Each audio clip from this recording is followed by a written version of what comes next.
Ah, Traveler, Paimon. It's been a while. As it happens, there is a letter here for you. One moment. Here. A letter? From who? Dear Diary, I'm Kale. I work as a trainee forest ranger under my master, Tainari. I'm also studying at the academia. I've been getting better and better at reading lately. Mr. Al-Haytham says that the written word is a crucial medium for exploring the world and understanding oneself. That's why I decided to start this diary. That said, what should I write about? Things are pretty quiet in Sumeria these days. Life is good. Every day is a fulfilling and happy one. When I think back to the days when I suffered from Elazar, or way back to when I was injected with God remains, I am in a much better place now.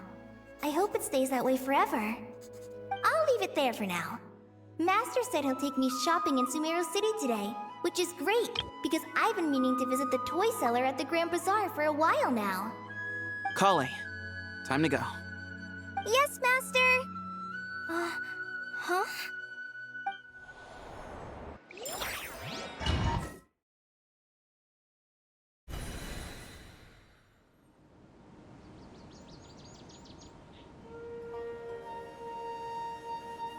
What's wrong, Kale? Is there something on my face? No, sorry. I didn't mean to stare. Did Master Tainari send you to pick me up?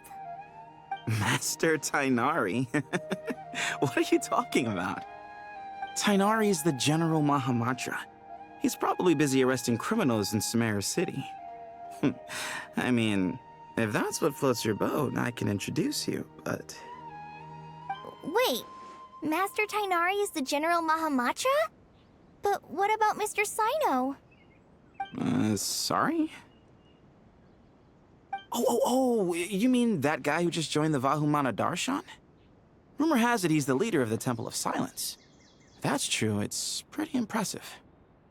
Sounds like you've been getting to know more and more people since you joined the academia. That's great, but don't let your forest ranger duties fall by the wayside, okay? What's going on? Sethos is acting like he's my master, and Master Tainari has taken over Mr. Sino's job. Is this some kind of prank? If so, it's a weird choice of prank. But anyway, Sethos doesn't look like he's joking. What is this all about? Hey, you're zoning out again. I'm gonna buy some tools for the rangers. Why don't you stretch your legs a bit? It's been a while since you last visited the city, right? Wait! He's right. It has been a while since I last visited Sumeru City.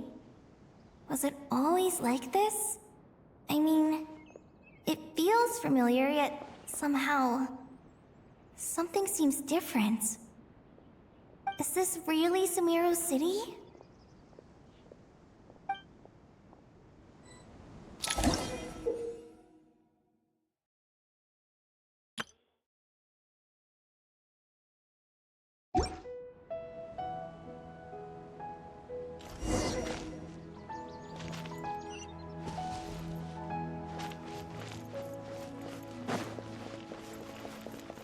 Did you see who just walked by? Would you like some fruit? How will I ever save enough It takes money? courage to maintain a peaceful life, too. I heard that Sage disappears without a trace. Lord Kabe Bay, did you get a chance to review this month's accounts? Any feedback? You mean the version you sent over a few days ago? Yeah, I took a look when I received it. I was thinking that maybe our profit margin is a little excessive. I visited some of our commercial partners last month. Their earnings are very slim. Are you suggesting that we give up some of our profits for them? Well, since we have more than we need, yes. Making money for its own sake is pointless. Don't worry, I've already planned for it, and the numbers look fine. We can adjust the rates starting from next month. Also, about that designer you hired, I've had to revise his proposal 3 times now, but he just doesn't seem to... Let's cut our losses. Pay him his fee and send him on his way. I'd like you to get Layla on this instead. She was Cyrus's student, and she designed the Palace of Alcazarzare. Seems like a much safer choice. Hmm? Who's sneaking around over there? Mr. Kave? Do you recognize this person, sir? Yes, it's all right. We've met. This is Kale, Sethos' trainee. He brought her along the last time I went for drinks with him. What brings you to the city, Kale? Is your master here too?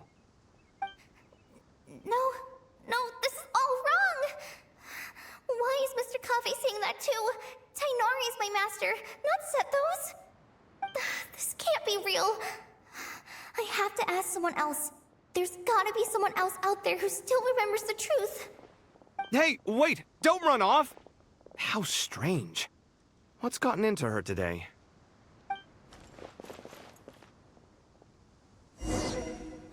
It's like everyone switched places. I guess I'll keep looking around. I heard that the sage disappears without...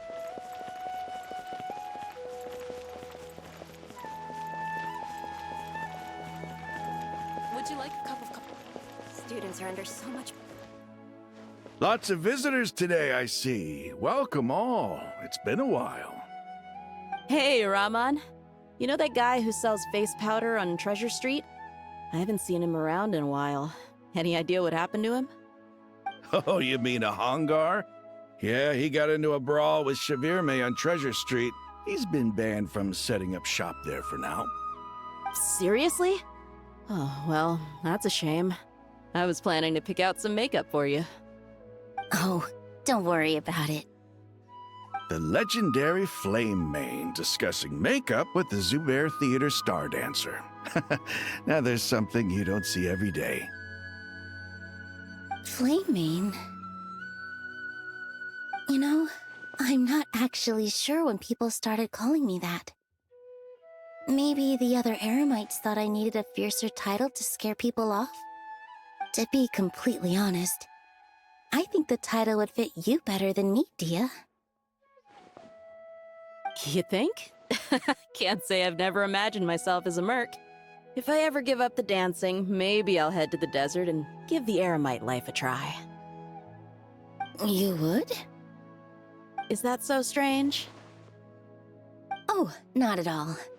In fact, I've actually had similar thoughts before.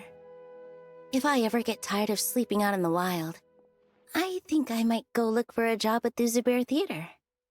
I've adored the Dance of Sub-Zeros ever since the first time I saw you perform it. If the chance ever came up, I'd love to try it out on stage for myself. Really? If our manager Sataria heard you say that, she'd hold you to it. Probably grab you by the sleeve and never let you go again. Hey, when that day comes, I'll do your makeup myself. How's that sound? Sure. If the day comes, I'd be honored.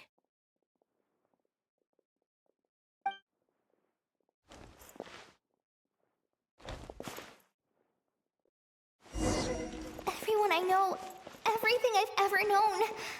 Suddenly it's all a jumbled mess. The question is, who's right? Them or me? Oh, my head feels so heavy. I can't think straight.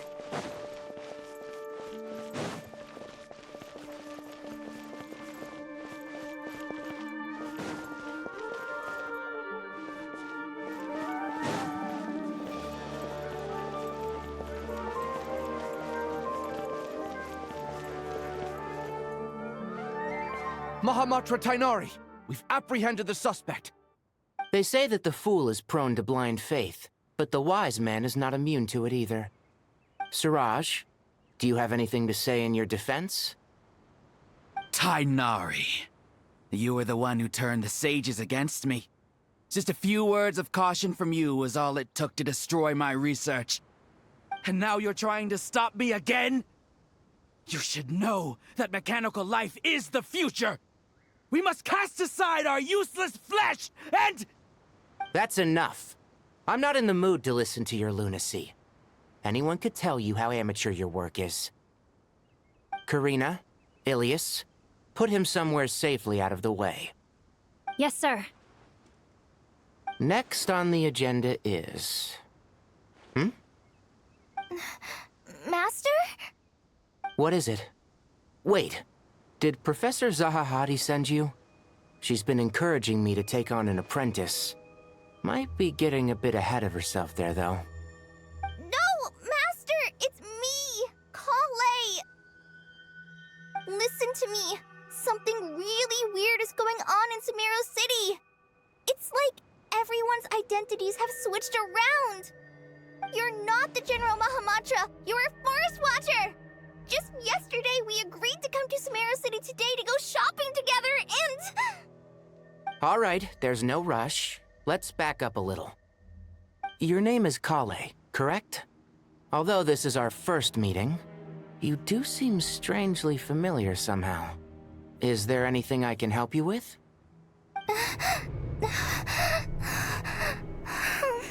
No.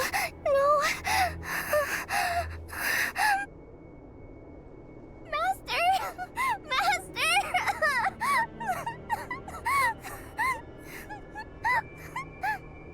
What is it?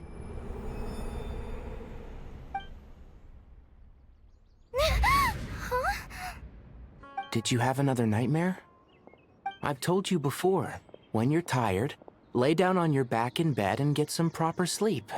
It's much better for you than napping on your front. Poor posture obstructs your breathing, which can lead to all sorts of weird dreams. Now, we're supposed to go shopping in Sumeru City today, remember? Cheer up. I'll take you to Hushang's. I heard he's got some new toys in stock.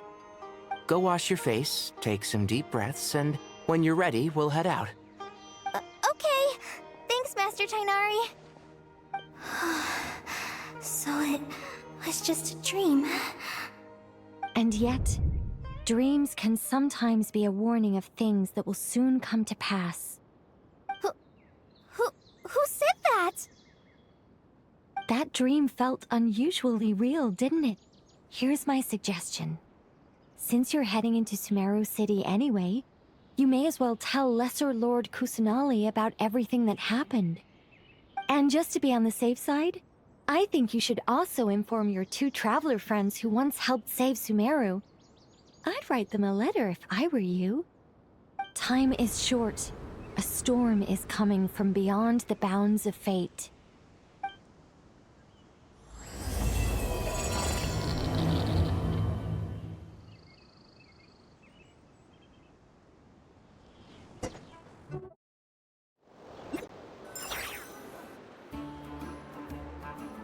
What a strange situation. No wonder Kale was in such a rush to write us a letter. Imagine waking up one day to find that everything around you has changed. You might not even recognize Paimon anymore. Oh, that's a scary thought. Let's get to Sumeru and find out what the heck is going on.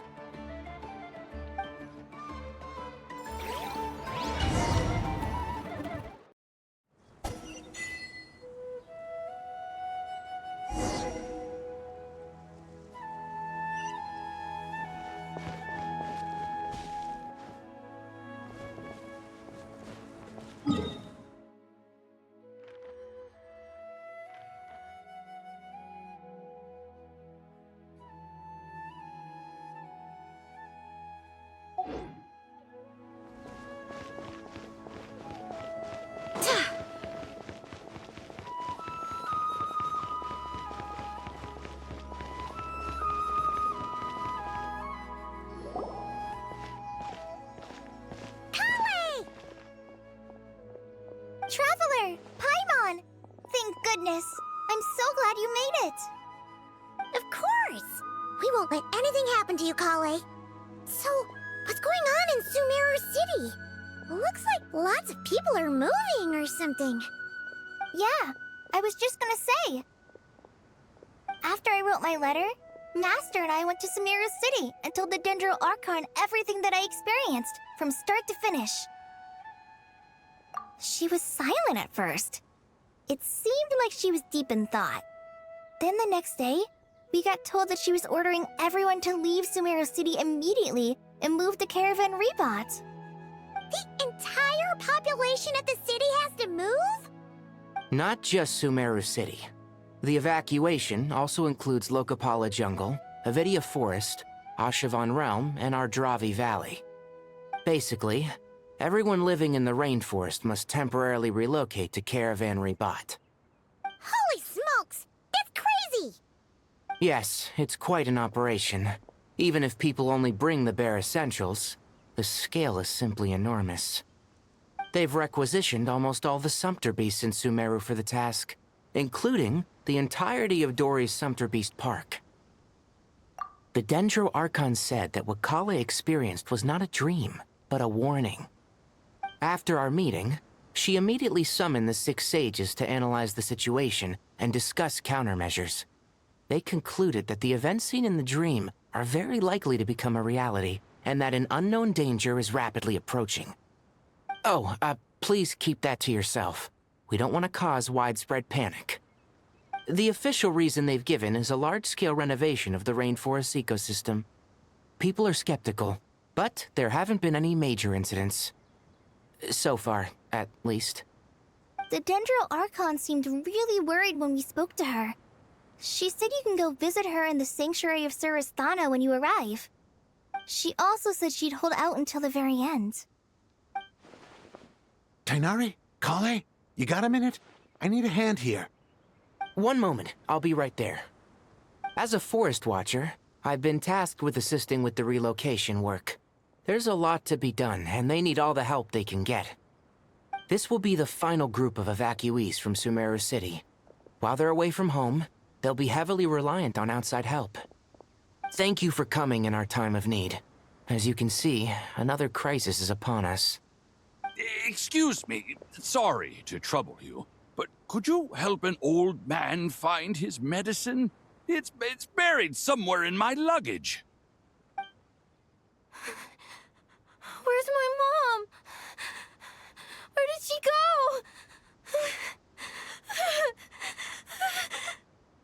go? Don't worry, it'll be okay.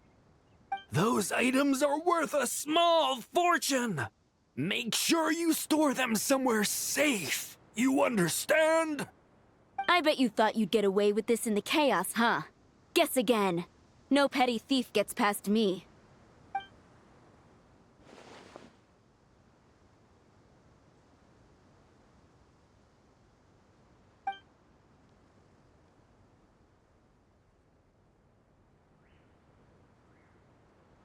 We should go help the evacuees. See you around. I'm so glad that you believed me and came all this way to help. It means a lot. Please stay safe. Don't worry. We may not know exactly what's going on yet, but as long as we stick together, we'll find a way through this. Goodbye! Look after yourselves! Will do. See ya!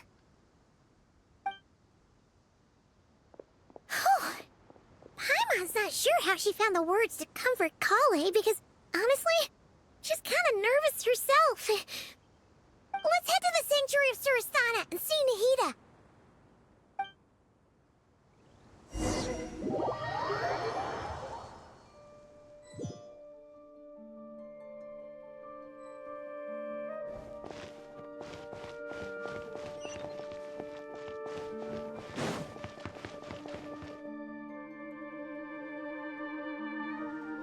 Who goes there? No one authorized access to this place. By order of Mahamatra Sino. Are you blind? It's the Traveler and Paimon. Surely you've seen them before. Huh? Oh, so it is. I'm sorry, I haven't been sleeping well lately. My nerves are a little frayed. The Dendro Archon is in a very vulnerable state at the moment. Mahamatra Sino is concerned that our enemies might choose this moment to strike, so he's ordered us to strengthen our defenses. Just seeing you two again already puts our minds at ease. Please, enter. I'm sure everyone's expecting you.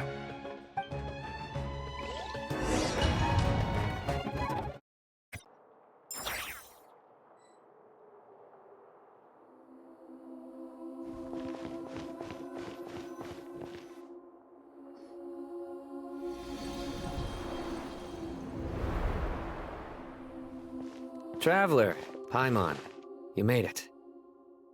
Aha! Perfect timing. Reliable helpers like you are just what we need right now. Oh, it's good to see everyone again. Kawaii gave us a rough idea of what's going on, but we still have a lot of questions. What kind of danger is Sumeru City in exactly? And how come everyone has to move to Caravan Rebot? At this stage, we can't be certain. We're investigating, but no definitive answers yet. I take it that Kale told you about her strange dream? Yeah.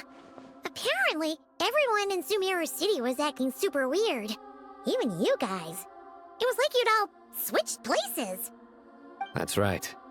Kale and Tainari reported the situation to the Dendro Archon. She believes that it wasn't merely a dream, and that whatever it was has something to do with Irminsul. It's a reasonable inference. Only through Irminsul can people's memory and cognition be so significantly modified in such a short time. We don't know why Kale would dream of these things, nor who was trying to warn her. The Dendro Archon decided to connect to Irminsul to investigate more thoroughly. Irminsul is connected directly to the ley lines. The tree serves as a central hub where the ley lines converge, and its core function is to record and store the world's knowledge and memories. But something has gone awry, severely compromising the performance of this core function. Information is bottlenecking inside Irminsul, hampering the ley line's flow. If this continues, new information will languish unrecorded, with existing records thrown into disarray. In short, the souls of the dead will be stranded, while the living have their sense of reality warped. In the long run, Kale's dream could well become a reality. And that's just the beginning. There's no telling what other nightmares could end up coming true.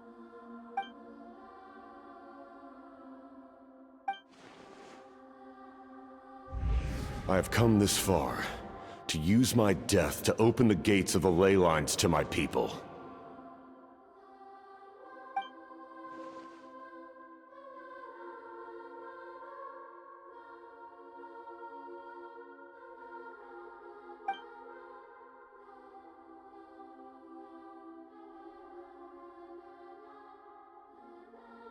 Faced with a growing backlog of information, the Dendro Archon decided to connect herself directly to Irminsul and take over the recording and processing function herself. But it is an almost impossible task. Individual brains aren't equipped to deal with the sheer volume of knowledge and memories involved. All that information flooding in at once would instantly fry any human mind. And for a god, even for a god, the suffering must be unimaginable. The Dendro Archon's power originates from Irminsul. Any issue with the tree itself takes a toll on her to begin with. On top of that, she's subjecting herself to the grueling task of processing all that data. It must be torture for her.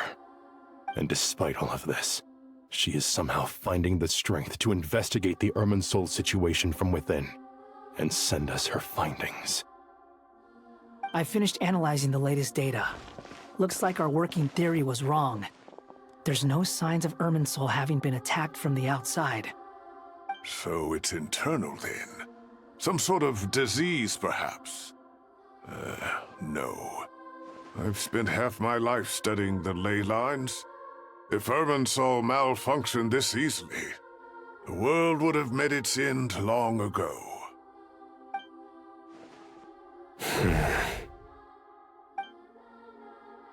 Sino? What is it? Not long ago, I got a tip from the Core of 30.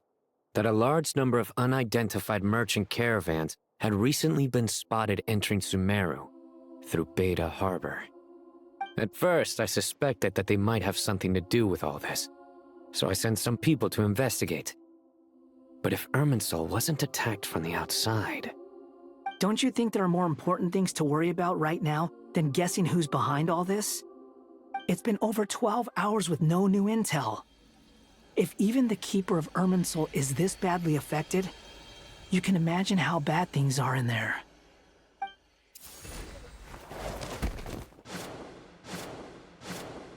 Dendro Archon.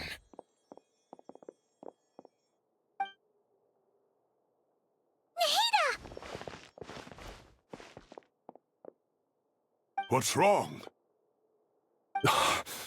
Her breathing is weak, and her elemental energy levels are dangerously low.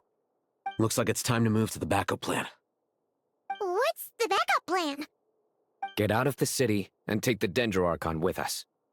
The entrance to Irminsul is directly beneath the sanctuary of Surasthana. That means this is ground zero if anything goes wrong. The Dendro Archon has a very strong connection to Irminsul.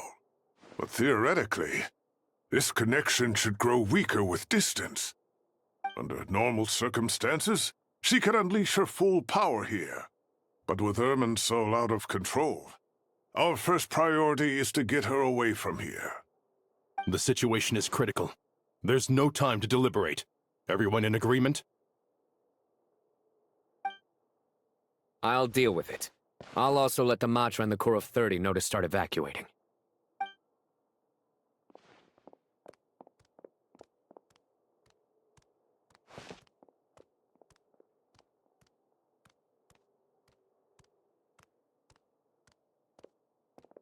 Let's go.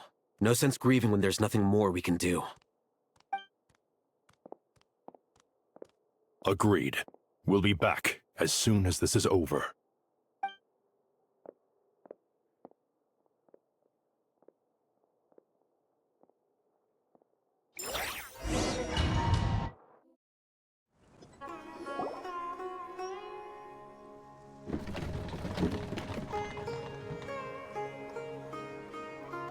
The last group of civilians has been safely evacuated. Dendro Archon's carriage will travel with them. Sino and Hat Guy will protect the convoy. With the Dendro Archon in a coma, we've lost our means of investigating the situation. And with Irminsul still deteriorating, we have no choice but to evacuate Sumeru City. Feels as though we're being pushed along by an invisible hand. Stop moaning, Cyrus. We're the teachers here. We should be showing a little more confidence, don't you think? A wise judgment. Let's move out to Caravan Rebot.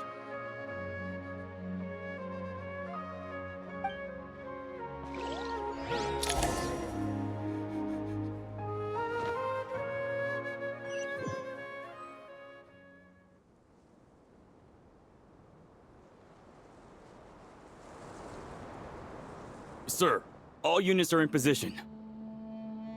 Good. Everything is going to plan. Interfering with Sumeru City is a necessary step, so do not hesitate. The Irminsul situation will not harm you.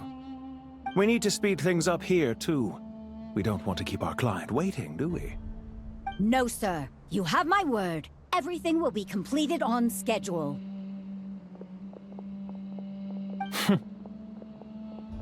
They say that fervent ambition attracts the favor of the gods, and with it, a vision. But we appear to be the exception. So, is our ambition not strong enough? Or does it threaten the very foundations of this world?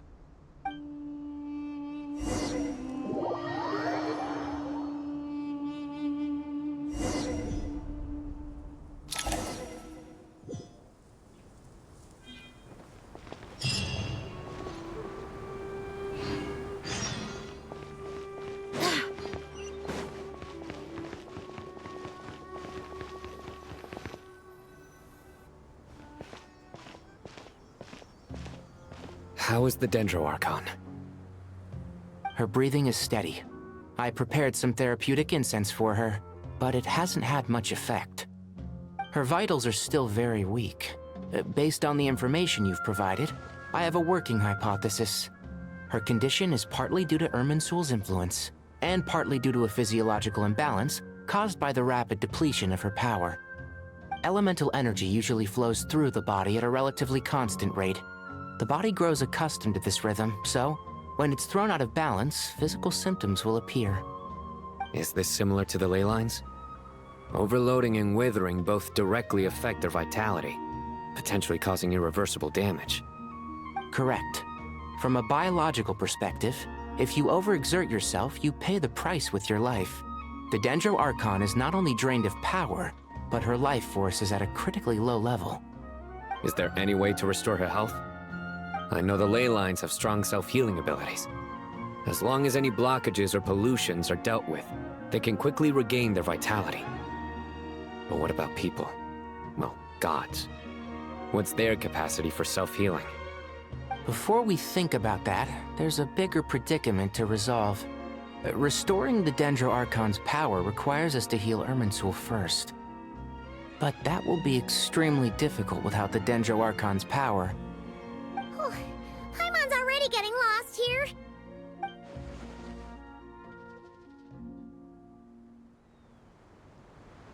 Master Tighnari and Sino look so serious. I've not heard Master speak in this tone for a long time. Tighnari.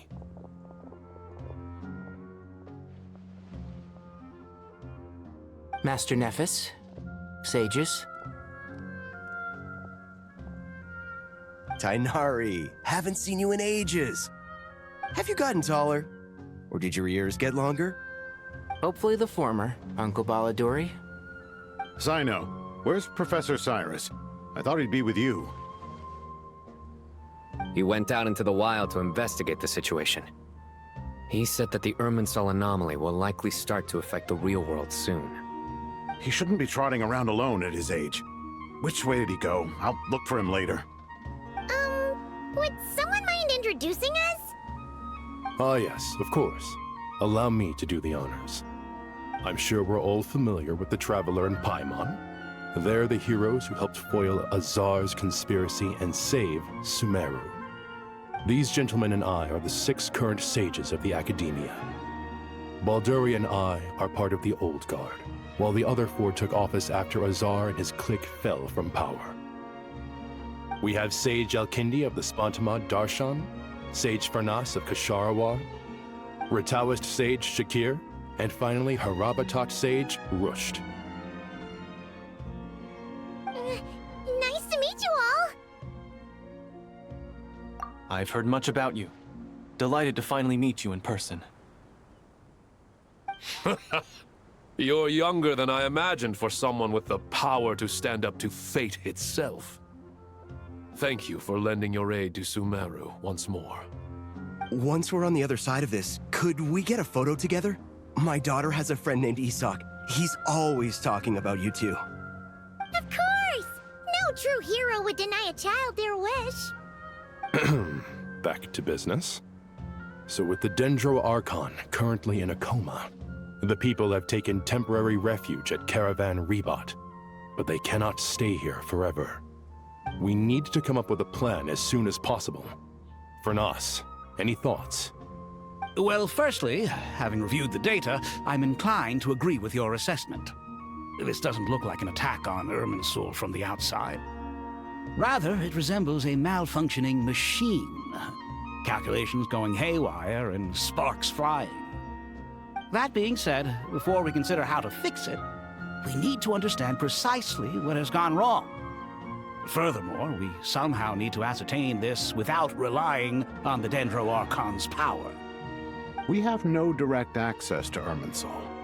However, we might be able to gather the information we need from the ley lines. Study the branches to learn about the trunk, in other words. Wait, is that what Cyrus is up to? No wonder he ran off to research in the wild. Curse is always one step ahead of me, isn't he? I heard that while in the sanctuary of Surasthana, the Dendro Archon had to serve as the central information hub herself.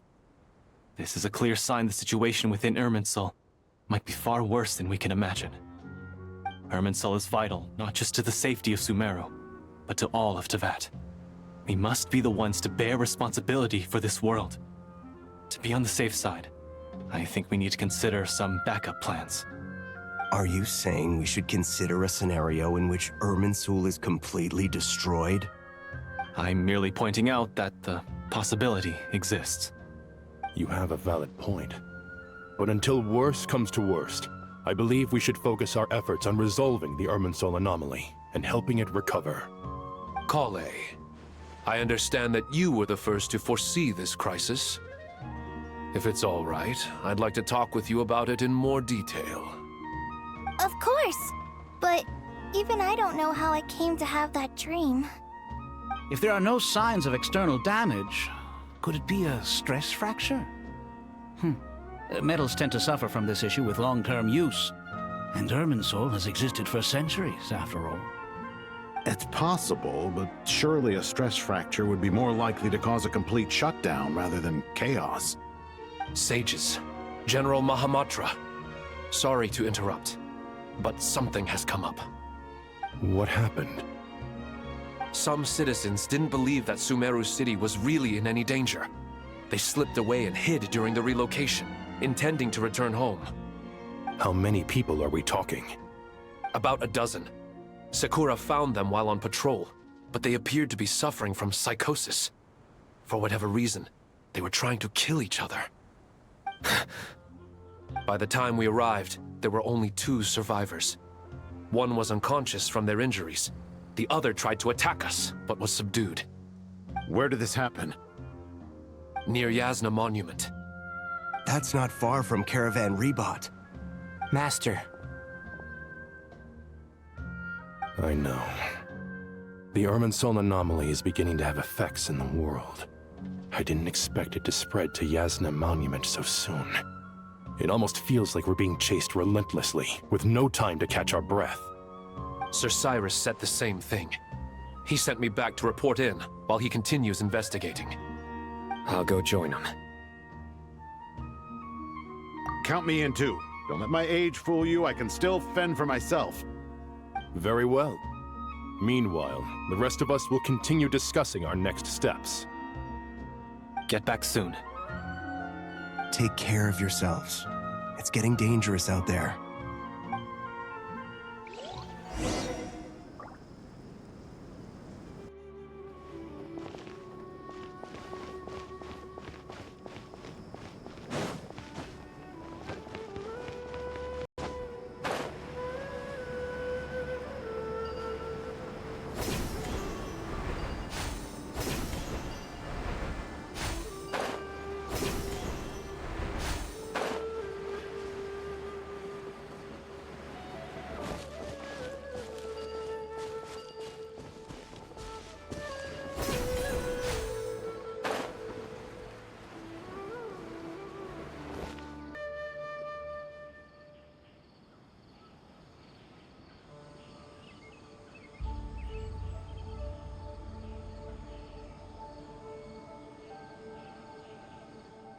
Please, don't go any further.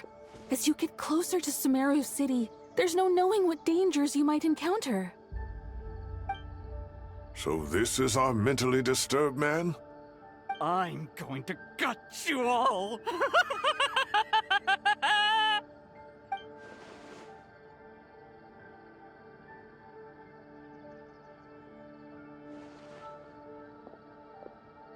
Cyrus, you didn't even bring a single guard?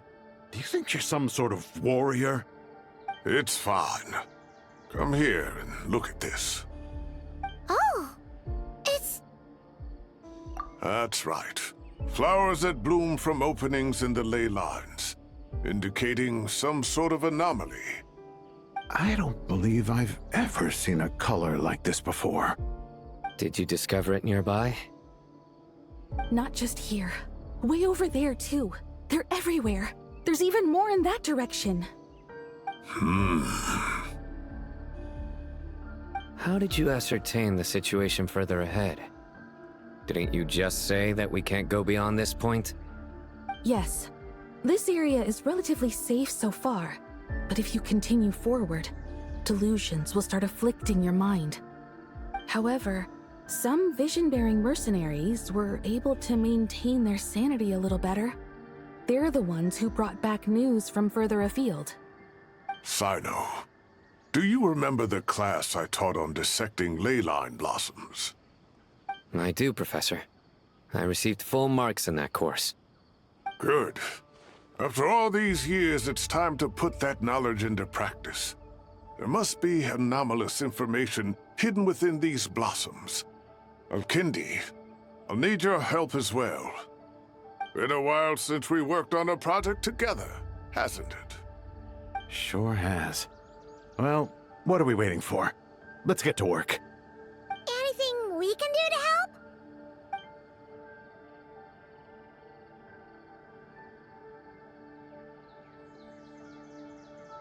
Will you need my help? All right, well, don't go too far. There's too many unknowns at this stage. Let's regroup at Caravan Rebot later. Don't worry if you don't show up.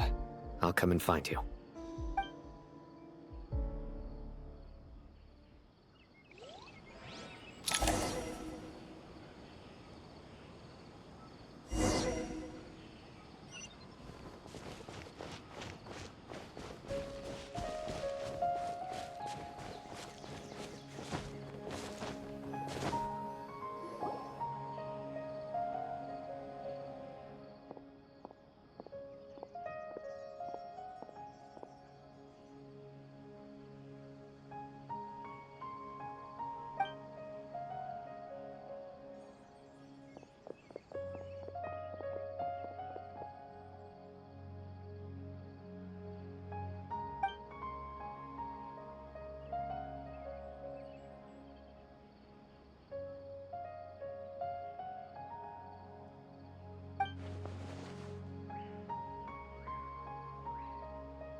That should be the heart of Oasis. All we need to do is light it with the fire seed, and it'll restore a pep with elemental power. The damage it suffered internally will also slowly begin to heal.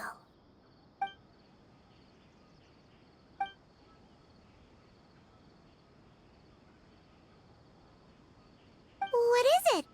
You thought of something? Really? Then let's get back and tell the others!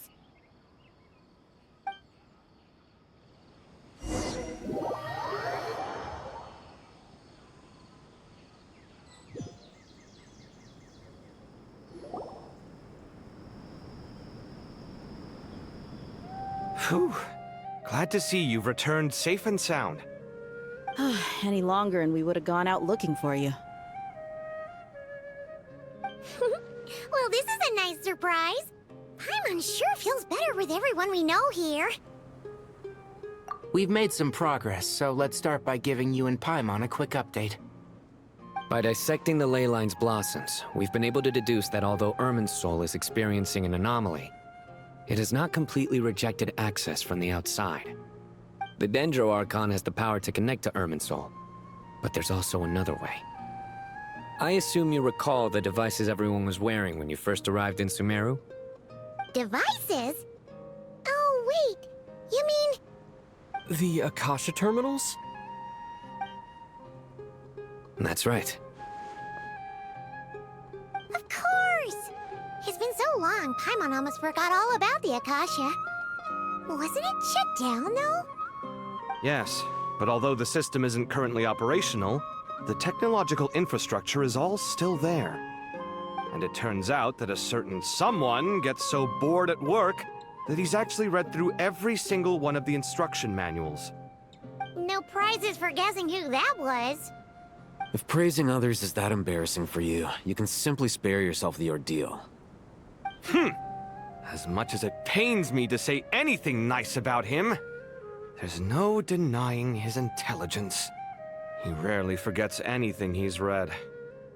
The Akasha is exactly what Sumeru needs at this moment. Between us, we should have all the knowledge and expertise we need to get it up and running again. But if I recall correctly, doesn't the Akasha need a gnosis to function?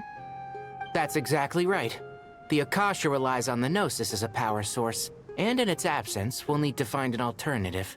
To tackle this problem, it looks like we'll be relocating once again. Namely, to the Temple of Silence. Ring any bells? It's the only major institution in Sumeru dedicated to preserving the knowledge of King Deshret's civilization. You might find the answers you're looking for hiding there. I agree. There's a good chance. Master Nephis and the other sages have discussed it. As the chaos from Irminsul continues to spread, Caravan Rebot won't be a safe haven for much longer. We have to move into the desert next. The scholars and sages will head to the Temple of Silence, while the civilian population seeks refuge in Aru village. The Eremites will keep everyone safe during the journey, and Candace will be there to receive us at the village. This leaves us just one thing to worry about. That Dendro Archon. She's very weak. We can't afford to wait until Irminsul is fixed. There has to be another way to help her. Huh. Well, luckily, the Traveler had a eureka moment while we were out investigating. Really? Wow, nice one, Traveler. Let's hear it. What say our Amorta experts? Theoretically, it's feasible. From what you're saying, although elemental life and elemental energy have their differences, the Dendro Archon has explicitly stated that she can imitate the power of the former. In which case, as long as Apep is willing, she should be able to convert her own power into a form that the Archon can use. It wouldn't be difficult for her at all. The only problem is convincing her to help.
Yeah! Even though she wasn't exactly friendly the last time we met, she didn't refuse to talk with us.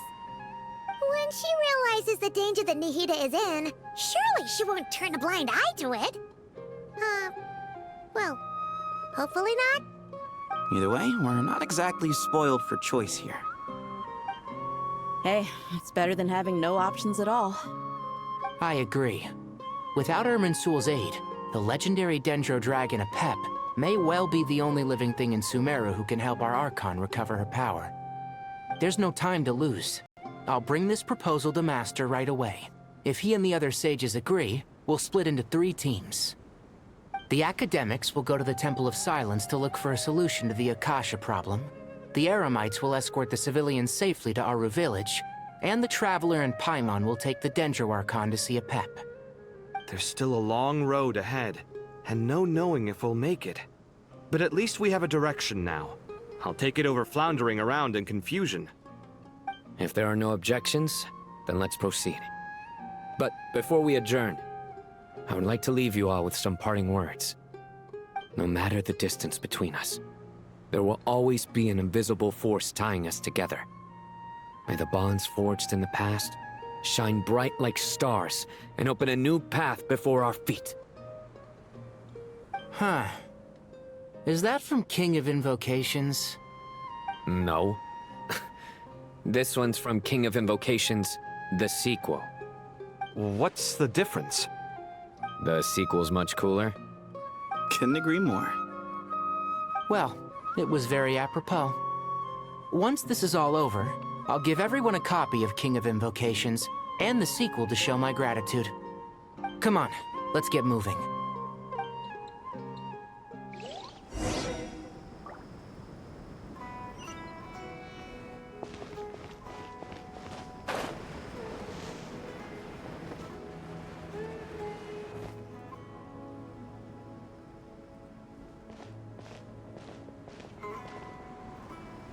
Tighnari has brought me up to speed. I approve of your plan of action. But we can't proceed with everything right away. The people need to rest. For many of them, this will be their first time in the desert, so we'll need to find additional personnel to help escort them.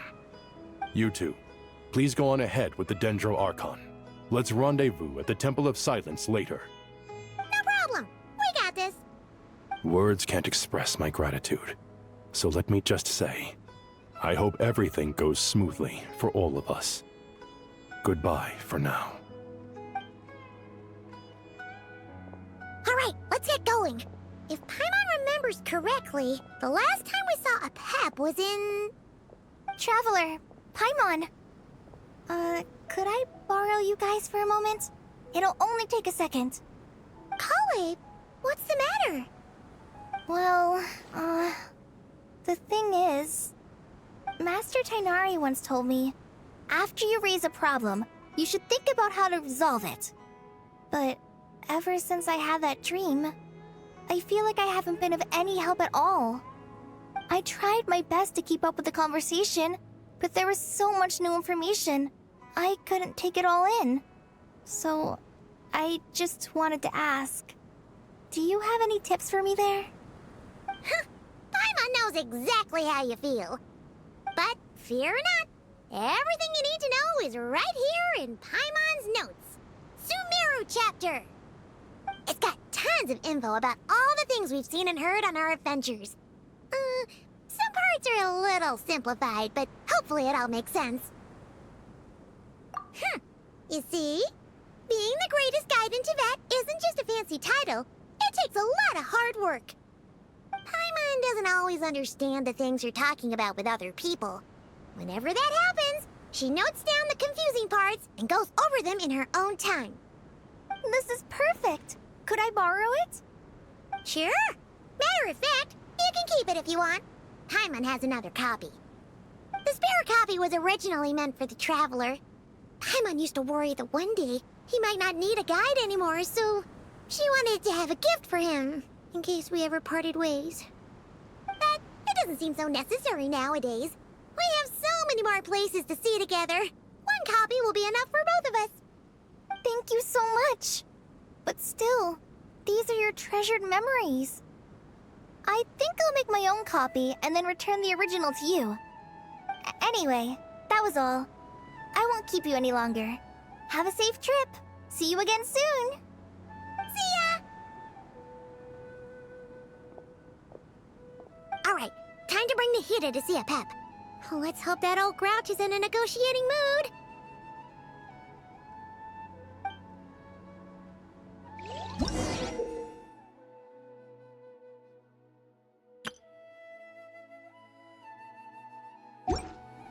Hey, here's a thought. If we brought Nervalet along, do you think he could help us persuade a Pep to help? Actually, never mind. In a Pep's eyes, Nervalet's probably one of those dragons who's grown too close to humankind. They might end up fighting for all we know.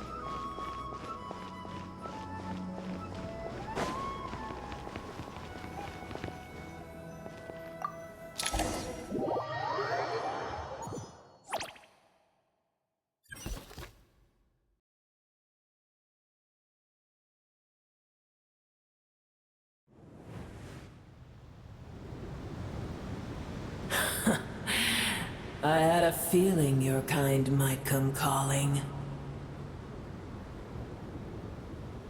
The ley lines are in disarray. Something has gone wrong with Irminsul, yes.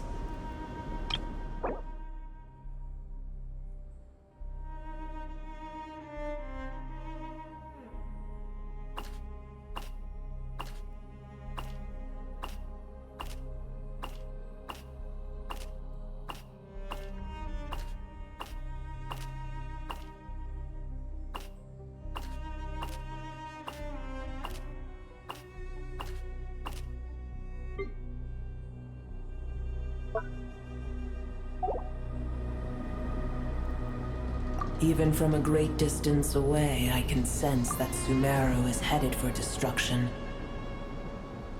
You who took our home from us, prepare to watch as your own world is plunged into oblivion. Oh, how the cycle of history comes to a poetic conclusion. This isn't a joke, Apep! Nahida's in grave danger! Can you please help her? Is she now? Then do explain. For what reason should I lend Boer my assistance? Be not mistaken. The fate of Sumeru is of no concern to me. I am neither the god of this land nor its guardian. I may have given my tacit agreement as your kind built homes here and multiplied for generation upon generation. But that does not mean that I bear any responsibility for Sumeru.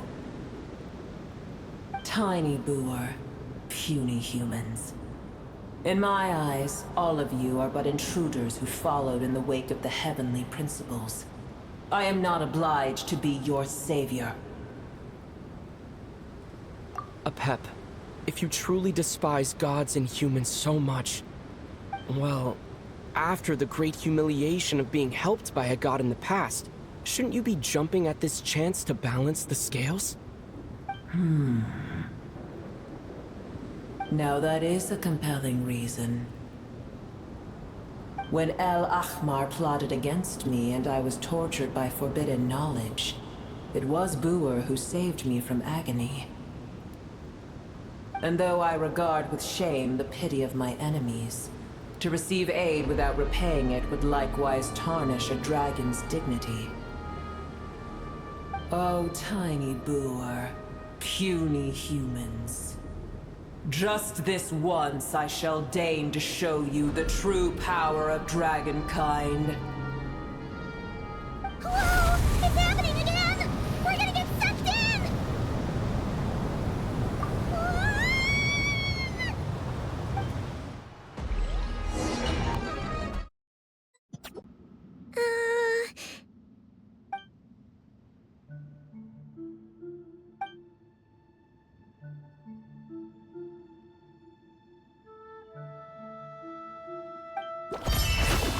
It is done. The heart of Oasis is supplying her with life force as we speak. It shall not be long before she recovers. But I should warn you. Boer's existence is closely intertwined with Irminsul.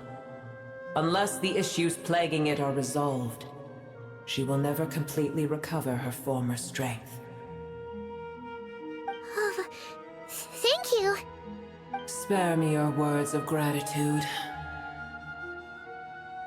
You may also spare me your feigned concern.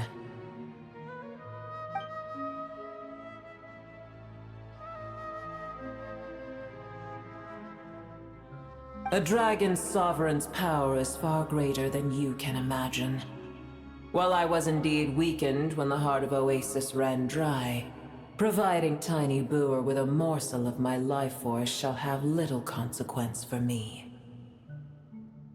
Oh, good to hear.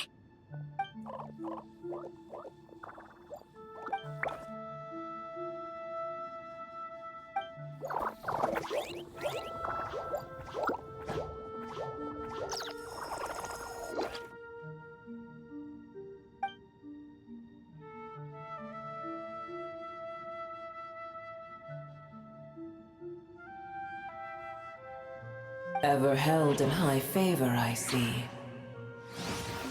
Oh, well, you know. The compliment was sincere. Simply accept it.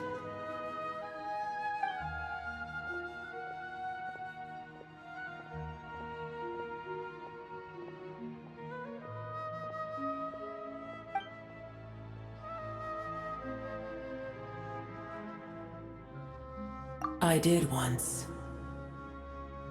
That tree was not planted by the heavenly principles. Irminsul existed before they ever arrived in Tevat. What? There was a time when it belonged to Tevat, to dragonkind. Its appearance and function then differed greatly from today. The ley lines flowed with an abundance of a familiar, primitive form of elemental energy. You may know it as the power of the Light Realm. The heavenly principles usurped and refashioned Irminsul, made it serve humanity, and used it to anchor the fate of the world. Yet in the end, humanity has failed to protect it. Heavenly principles, God of gods. It makes me sick. The enmity between your kind and mine can never be bridged. As things stand today, holding a grudge against you would serve no purpose. But there will come a day when we reclaim this world for ourselves.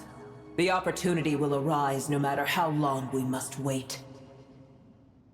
I can already sense that far away from here, the Hydro Dragon has wrested his authority from the hands of the usurpers. But we have yet to meet. I know that we are both preparing for our revenge day and night. Uh-huh.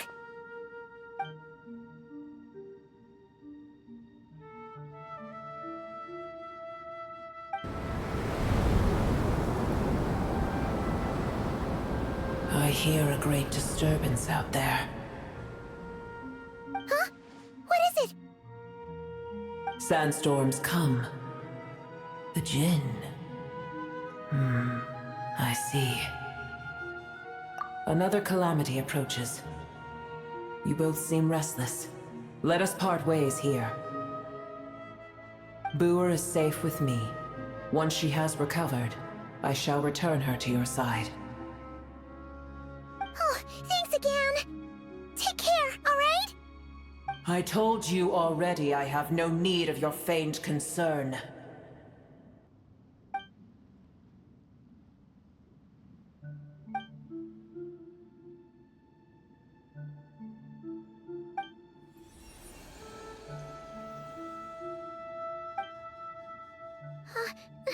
Nahida? You're awake! Are you okay? Cease your interrogation.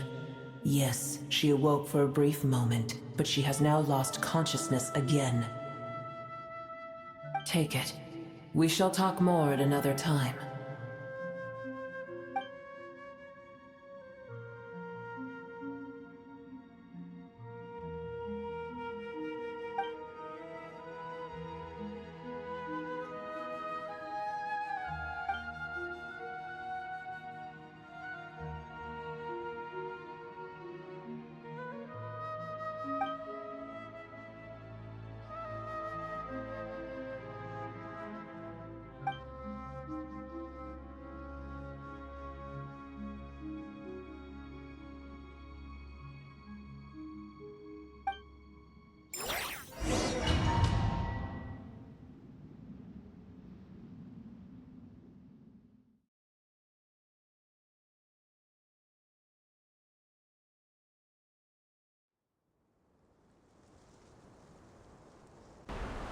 Where the heck are we? Did you just dump us in the middle of nowhere? Wait, no, Paimon remembers now. The Temple of Silence is over that way. Come on, let's go find the others.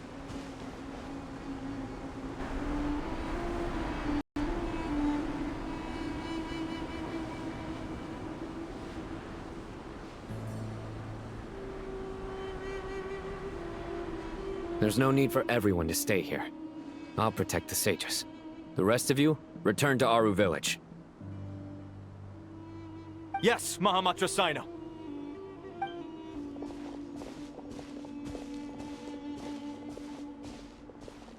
Sino, what's going on?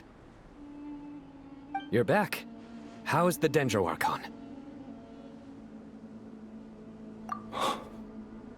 What a relief. It's the Djinn. Countless Djinn have stirred up violent sandstorms across the desert, blocking our path to the Temple of Silence. Tighnari and Kale have returned to Aru village to help. The Djinn are being highly aggressive. So both the village and the merchant caravans require protection.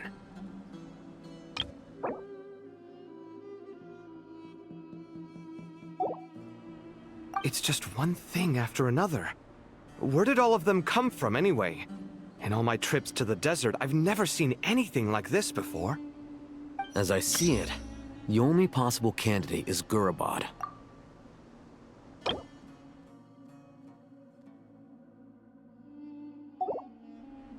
Gurabad?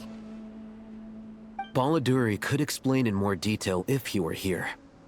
All I know is a rumor I've heard about from previous trips to the desert. Supposedly, a great number of dormant jinn lie sealed beneath that city.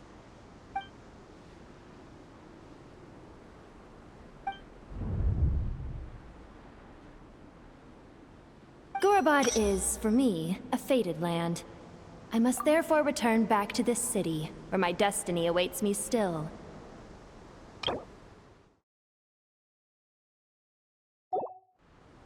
My master, I am sorry that I couldn't stay by your side for long, and that I could not have more time to get familiar with you. Lilipar.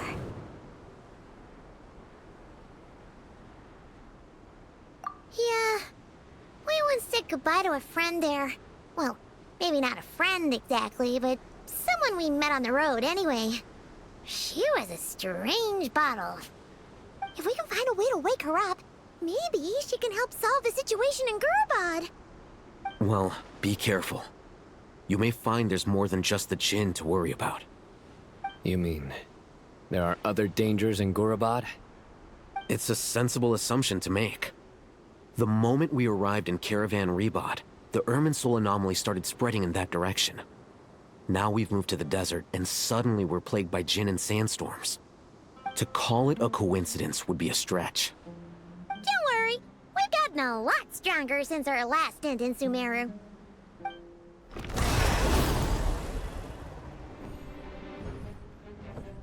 Ah! When did they show up? It appears the monsters native to the desert have been stirred by the Jinn's activity.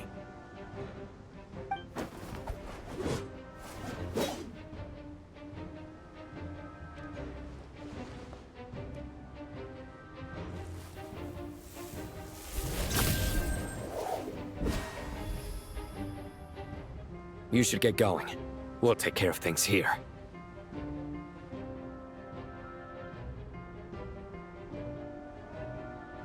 You too. Don't do anything too risky. You got it?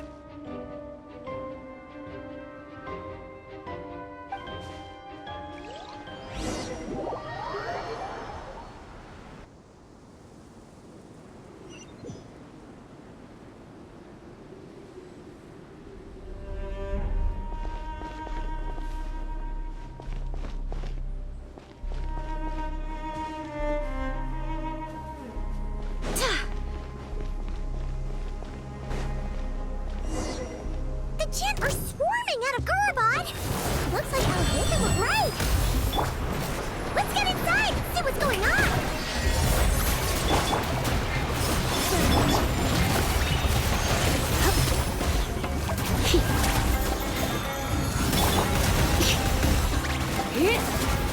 Don't be such a brute!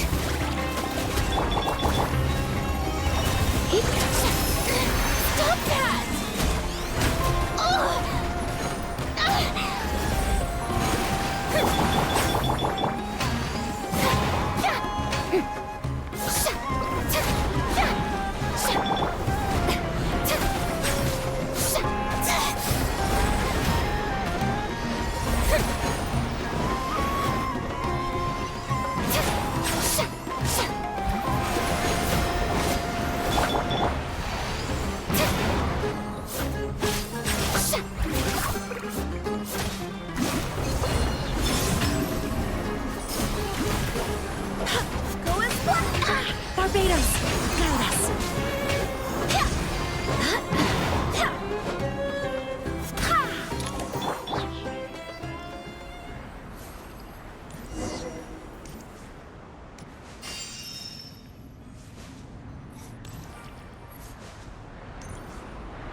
Wind, hear me!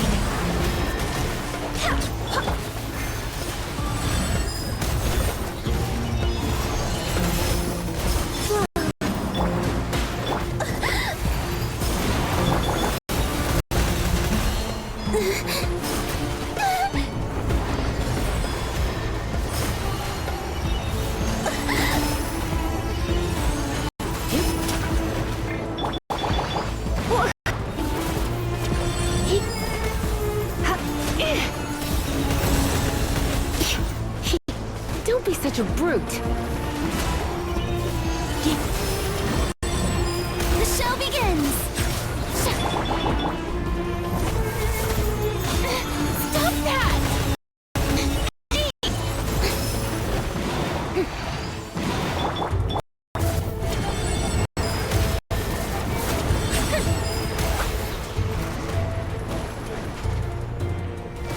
How dare you!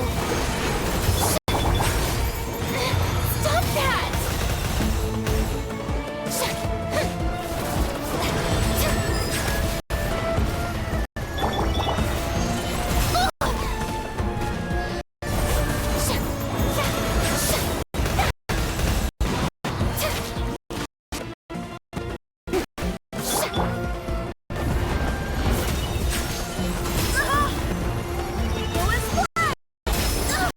Barely a scratch!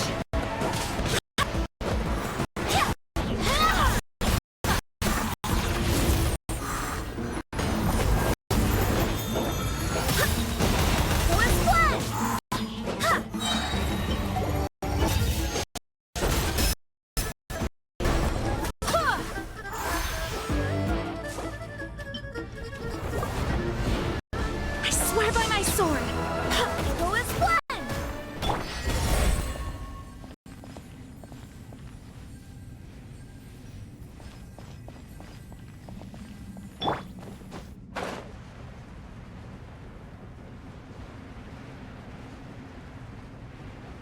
Target spotted! All units at the ready. Looks like we're in. The Fatui? They must be using this place as a stronghold! Are they the ones behind all this?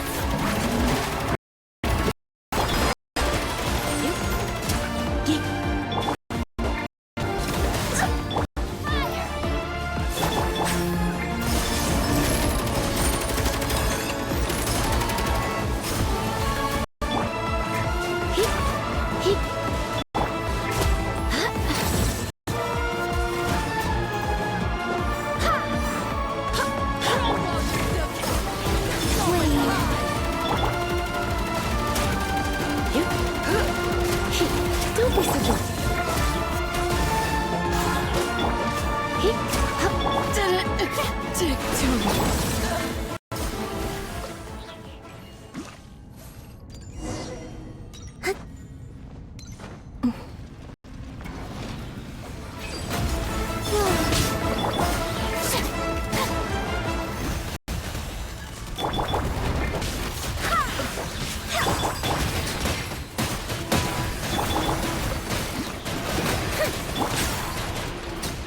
A moonlit night for all.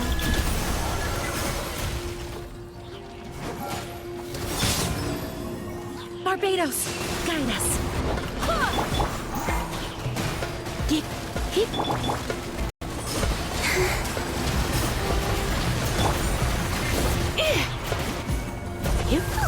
Fighting Jin with one hand and Fatui with the other? This is pure chaos!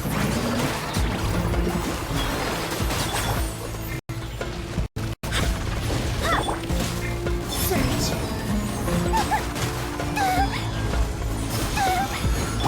Get, hit.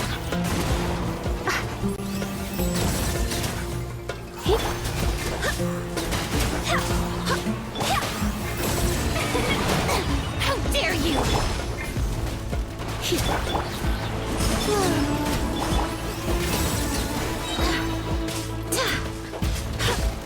Try not to enjoy this too. A new moon rises. Wind, hear me. Get, Let my name echo in song! hit.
machine?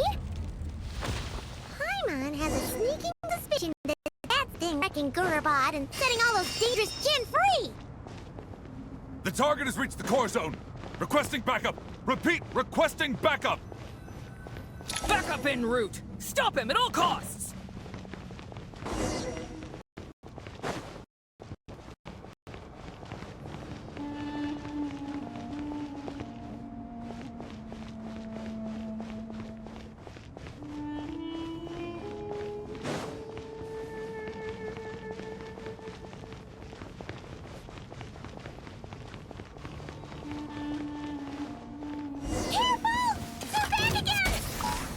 Better hold back this time.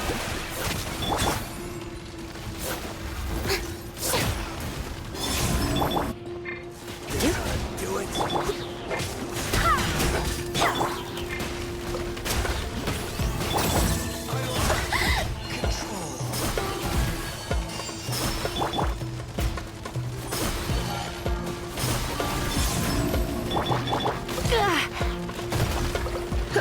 Don't be such a brute.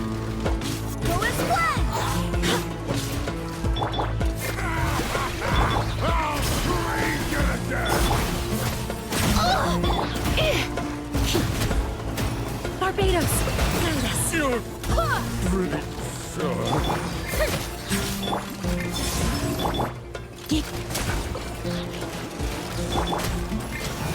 as one! Success! Nice one, Traveler! Let's keep going!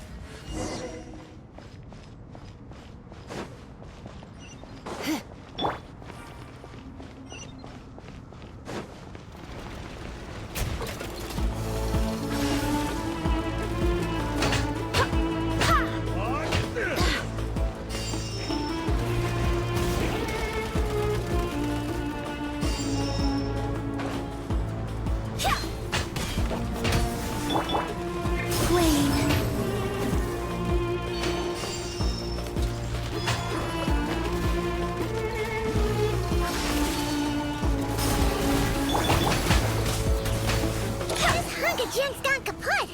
Now we can finally...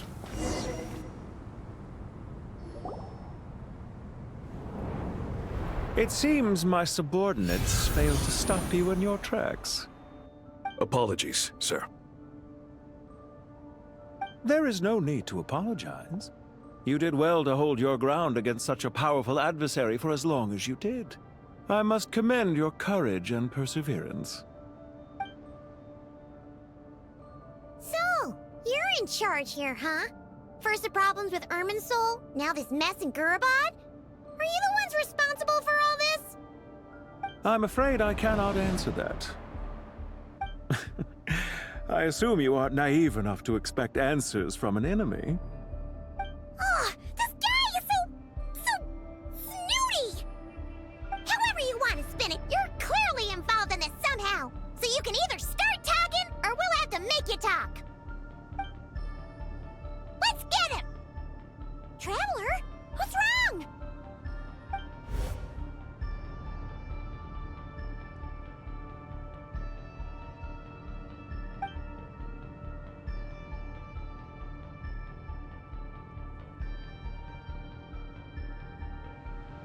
You're remarkably calm. Some would act more rashly upon finding the ringleader all alone.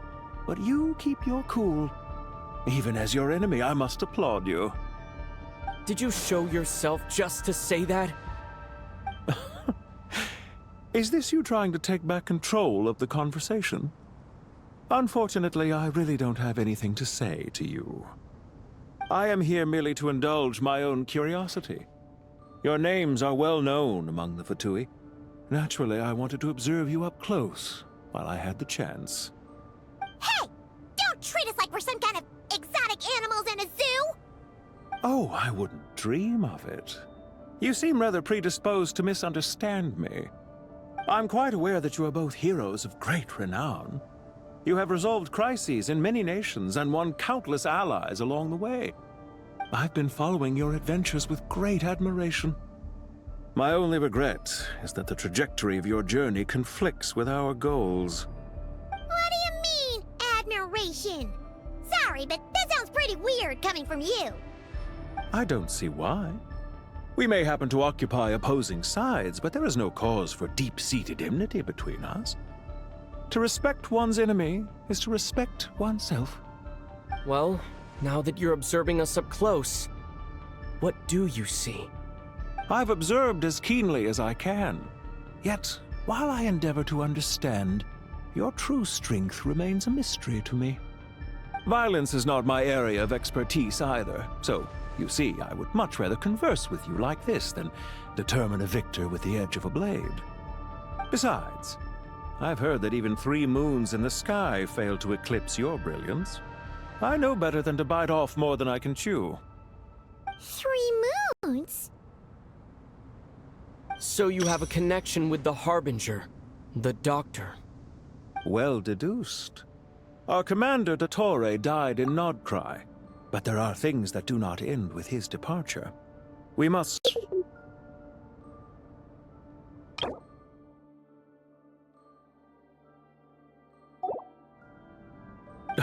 Look at me. I almost divulged more than I should have. What are you after? Revenge for Dottore? Or are you plotting something else? I've said quite enough, I believe. There's no point in continuing this conversation, except to say, I've noticed that you seem to know your way around here quite well. A repeated visitor to Gurabad, are we? Ugh. I'll take that as a yes. Then I'm sure you'll have heard the story of this place. The mother of the Jinn, Lilupar, and the tragic tale of her vengeance that spanned 3 generations. It was right here that Lilupar once helped the wise to ascend to the throne.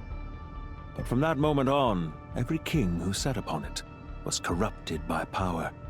These degenerate rulers lost control over their nation, and with it, the right to occupy that exalted seat. What are you trying to say? I once admired you for your adventures. That is the earnest truth. But it appears to me that your journey serves ultimately to uphold the rules of this world. Are these rules truly just? Does the heavenly principles rule with wisdom or folly?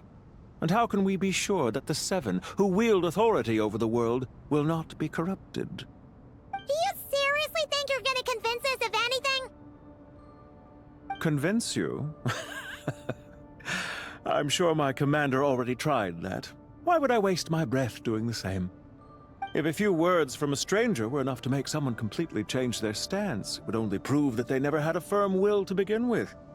I am merely stating my position, so that we might understand each other better. One's enemy in the present may not necessarily be an enemy for life. As for what game I'm playing here, I'm simply buying some time. But now I must bid you farewell. It was a wise decision not to attack me immediately.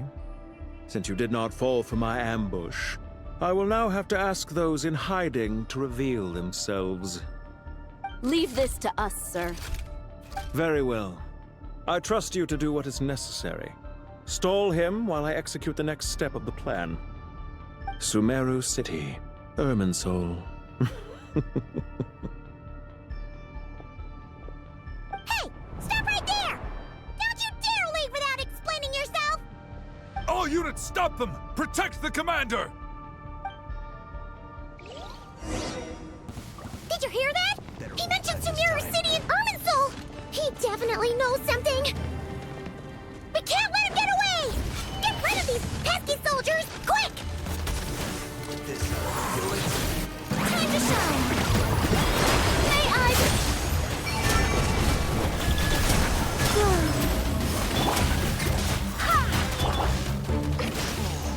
His rear guard to the front!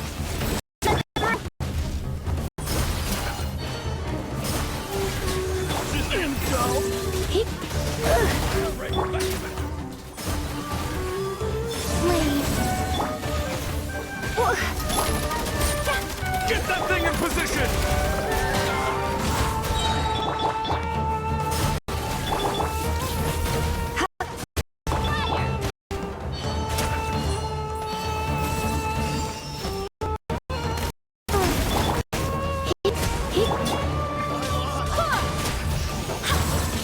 Hold on! Just a little longer!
You're very persistent.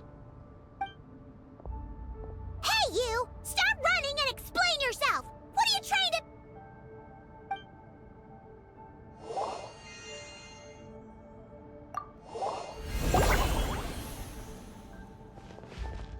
What's this? Relax. A small trap like this won't be enough to hold you. The sandstorms from Gurabad will die down soon enough, but this small window of time was all we needed to launch the next phase of our plan.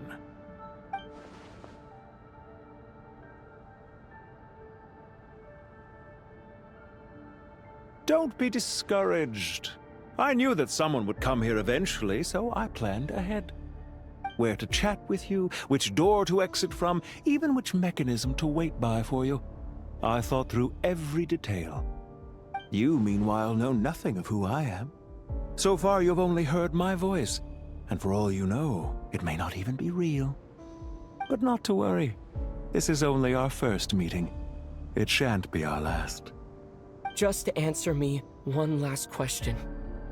Why do you continue to follow Dottore? He has conducted countless cruel experiments, even on his subordinates. Follow isn't quite the right word. Let's just say even those you see as villains have their friends, even if they aren't the most sincere of friendships. When any set of rules is established, there will be those who benefit and those who lose out. People will do anything to justify what they have gained or escape from the hardship imposed upon them. Neither he nor I are tolerated by the rules of this world. We were both searching for a new order.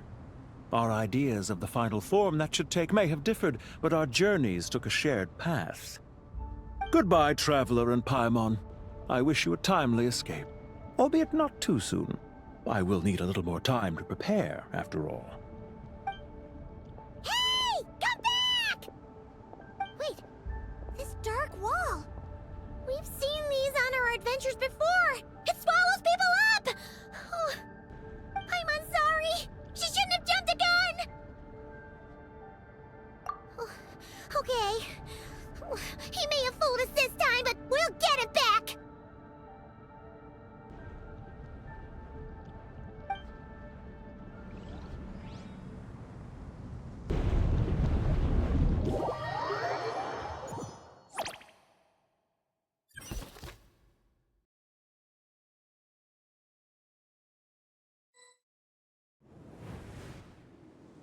Sino and his team are guarding the north.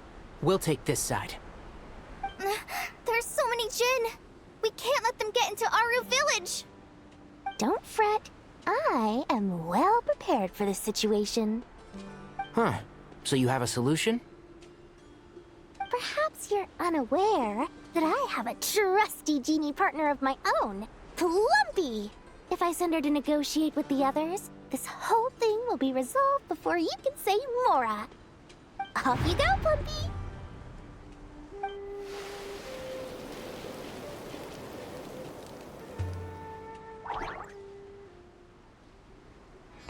Come on, what's the holdup?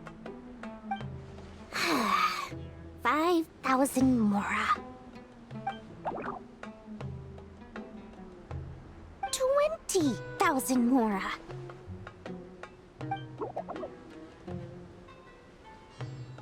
100,000 Mora. Final offer.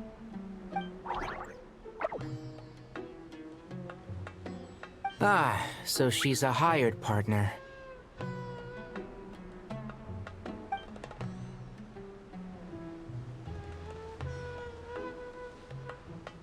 Hired partners are reliable too.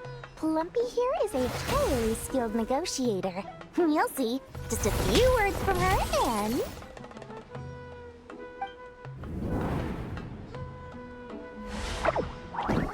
Plumpy! Don't you Jin have any respect for the rules?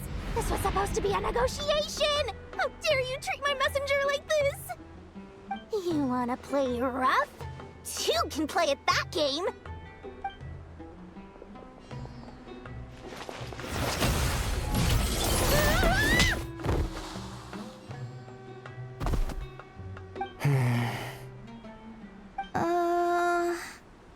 Looks like it's up to us now.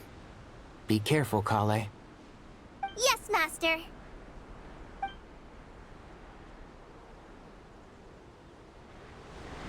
What happened? How did I pass out? Never mind. Maybe it's time for revenge.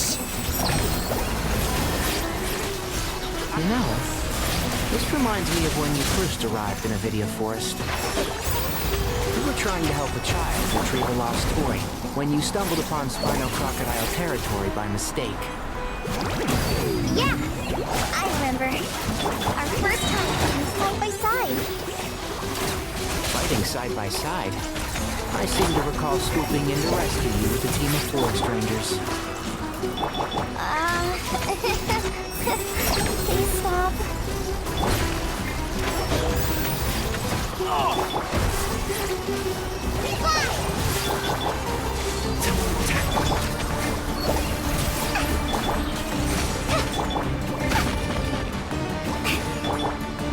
One with the forest. Just like we rehearsed. Hi! Let's nip that in the bud.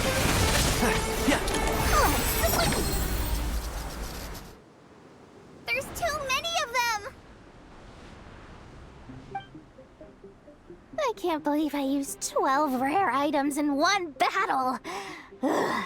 I shudder to think how this is going to affect this month's accounts. The sight of that glaring deficit might be more than my poor heart can take. Tainari, how's the situation on your end? We held the line, though it was a close call. But it looks like they're preparing for another attack. Has something happened? They've breached our defenses in the south. The Jinn are pouring in. We're moving the villagers to the north as we speak. We're hemmed in. This is getting precarious. Our margin for error just got a lot smaller. That's why we wanted to confirm your status. We need to consider our next move carefully. Bad news! Another line of defense has been breached. Kale, go with them and assess the situation. Dory and I will hold the line here.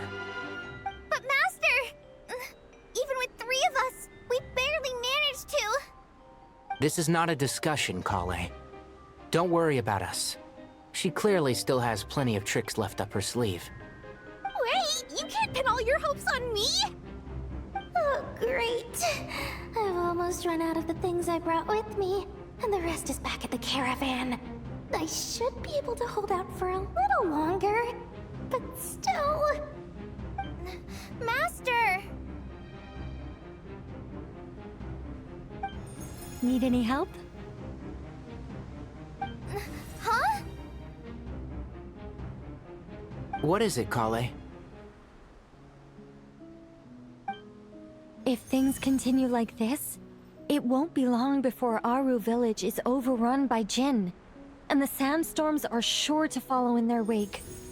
I do have a plan, but I can't guarantee it will work. I don't care. Whoever you are, please just help us. The only one who can help is you. I am merely here to guide you along the correct path. I am a spirit created at the beginning. I am a flickering illusion. I am the shimmering light that flows from the eyes of the Creator. What do you mean?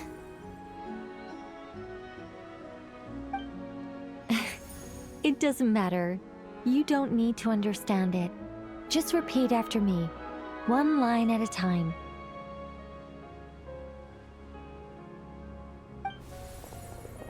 Watch out! Jinn incoming! I am a spirit created at the beginning. Here goes nothing. I am a spirit created at the beginning.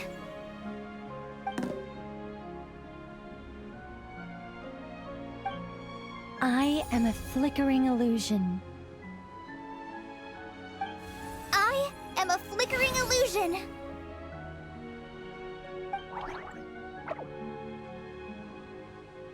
What What's wrong, Plumpy? I've never seen you so agitated before. But how do you... Do you know what Kale is reciting? I am the shimmering light that flows from the eyes of the Creator.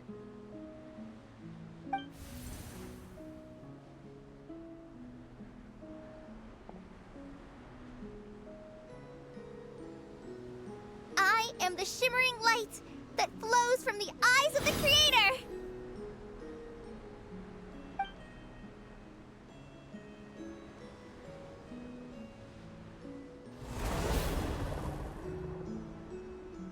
It's a song composed by the goddess of flowers, but very few records of it remain, even in historical texts. All we have is a few fragments. Is Kale an avid historian? Not to my knowledge. The Jinn have actually quieted down. Although... no, it's more than that. It looks like they're showing... submission.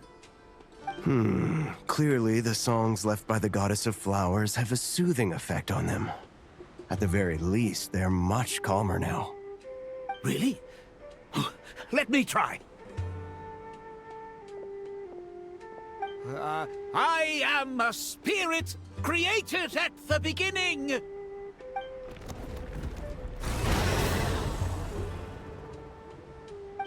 Don't stay away! I'll stop! I'll stop! It seems like the song only works when Kale recites it. But why? Kale.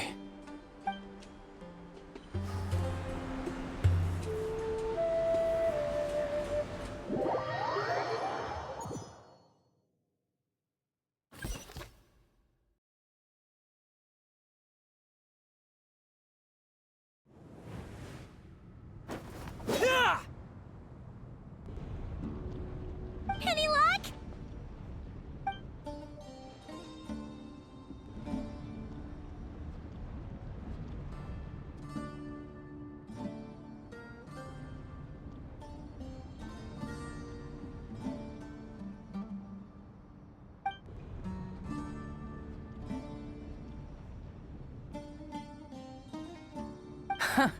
When I heard that loud rumbling in the distance, I thought the shifting sands had bust open the gates to some ancient treasure vault. Turns out it was just you guys. Huh? Wait! That sounds like... It's been a long while. Did you miss me?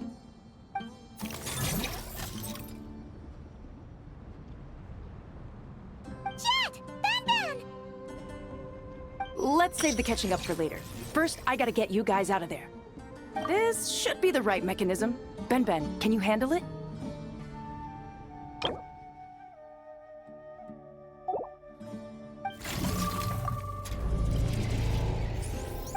There we go.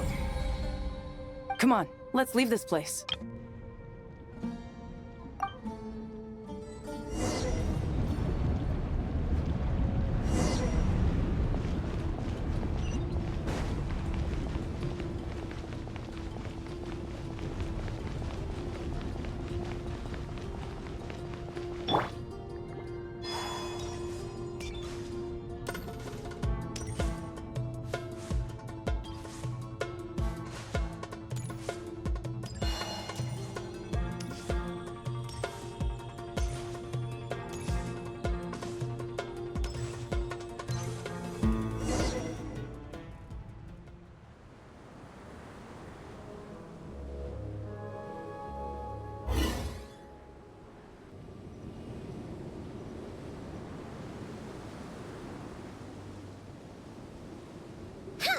Those Fatui sure made themselves scarce.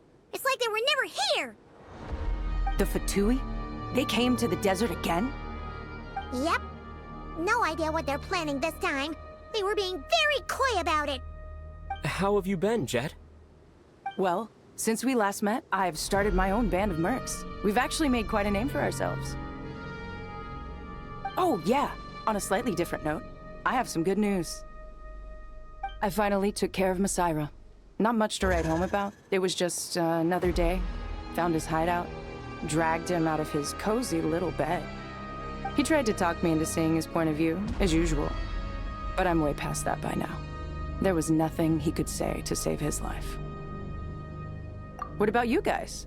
Bet you'd forgotten all about me and Ben, huh? Of course not! We're super duper best friends! Wow. Sounds like I should make time to visit some other nations too. Anyway, what brings you to Gurabad? Oh, right. Paimon almost forgot. We're here to look for Lilupar. Oh, that bottle? Yeah! We need her power to calm the Jinn and stop the sandstorms. Here's hoping we actually manage to find her, after all the trouble we've been through. Surely, with everything's been going on in Gurabad, she must have woken up, right? Only one way to find out.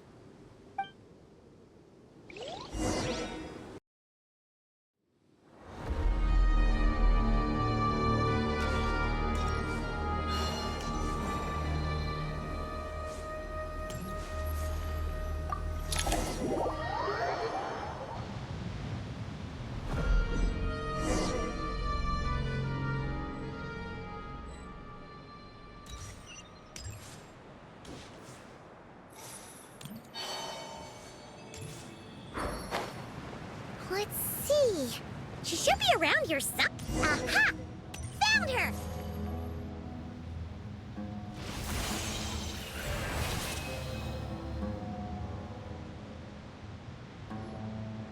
Lilupar! What a long dream that was.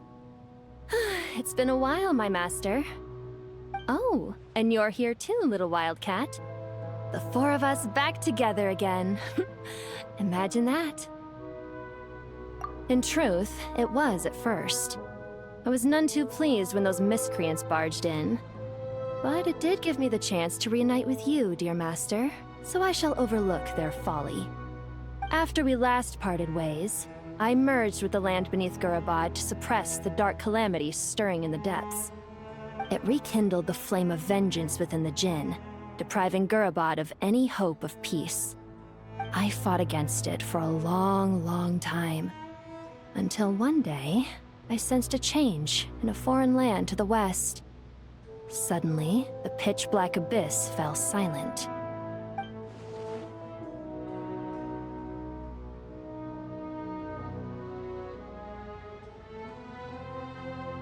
Once satisfied that that dark power could no longer bewitch the Jinn, I too fell into a deep slumber, from which I have only now awoken.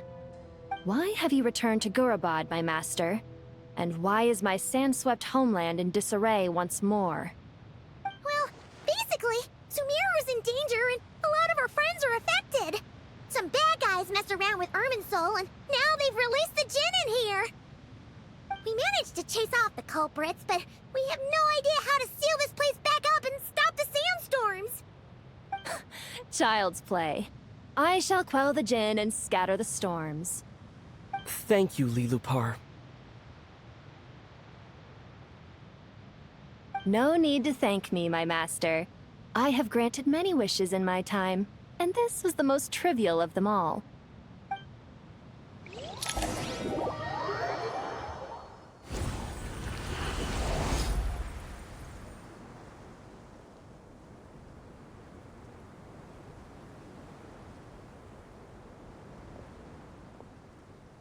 The sandstorm's gone.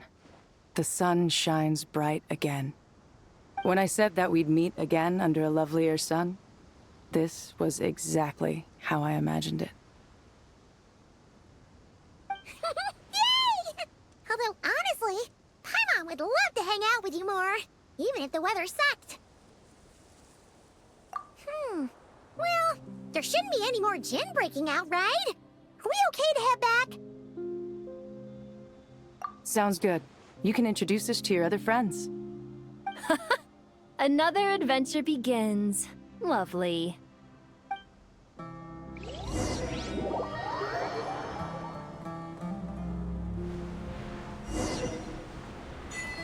The storms have stopped! We should be able to get to the Temple of Silence without any problems now. Time to regroup!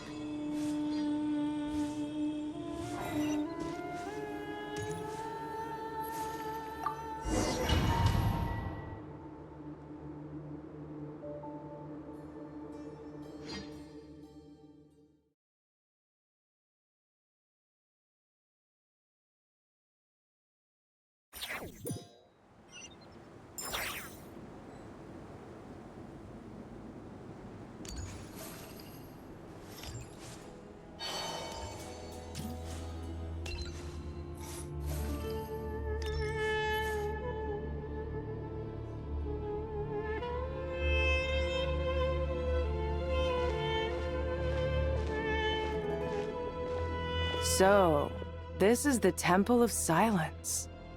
I've heard the Nagarjanites mention it in passing, but I never imagined it would be this big. It's colossal.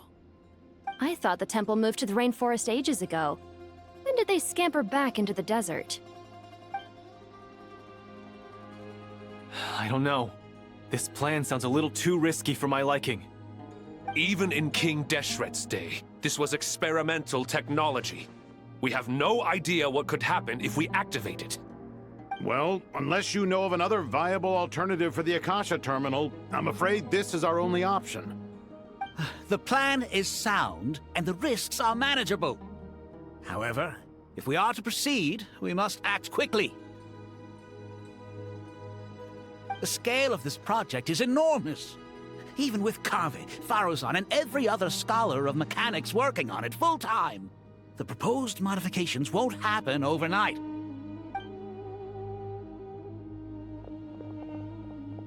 You're back. Everything all right? And who are they? Friends of yours? Pretty much everyone in the Temple of Silence is. This guy's Kaveh, and the one next to him is Alhaitham. Hello, I'm Jet, and this is Lilupar. Oh, a famous name from the history books. Pleased to meet you. A friend of a friend is a friend of mine, as they say. Who's they? Huh? Do people not say that? Not in the desert. Friends you can trust, but friends of friends? Gotta keep an eye on them. Still, I do trust the Traveler's judgment. I'm sure you're good people. The sandstorms have calmed down. I take it the Gurabad problem is resolved? What did you find?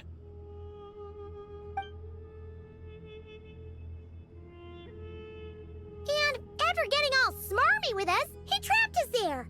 Luckily, Jet used the mechanism outside to free us, and then we got Lilupar to put a stop to the chaos. Wow. Thanks for being there to help them.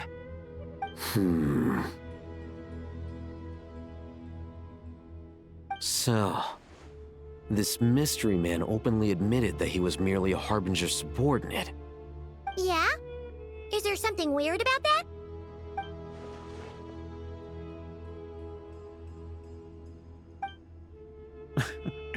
I assume you aren't naive enough to expect answers from an enemy. Well deduced. Our commander, Dottore, died in Nordcry.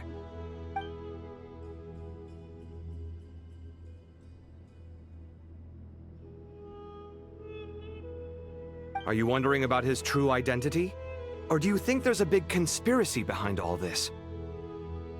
I wouldn't go as far as to call it a conspiracy. Just the simple fact that having someone to shift the blame on tends to prove useful should trouble come knocking later. The most important thing for now is to solve the immediate problem. Perhaps that man knew you wouldn't have the resources to investigate his background and so didn't put much effort into disguising himself. This is all getting a little cryptic for me. I'll let you guys talk while I take a walk with Lilupar. Jet? Aren't you with the Blazing Beasts? What a coincidence. Didn't expect to run into you here. We're mercs. You can run into us anywhere. Who's this with you? So, did you find the solution you were looking for in the Temple of Silence? You bet we did. This place is incredible. It has everything. So far, we've discussed a plan and verified its feasibility. Building a new system from scratch is out of the question. So our only option is to modify the Akasha using certain resources we hope to find in the mausoleum of King Deshret.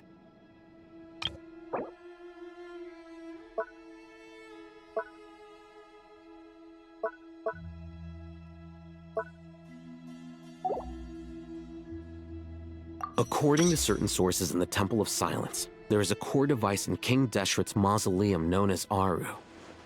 Little is known about this device in academic circles, which suggests it was hidden quite effectively.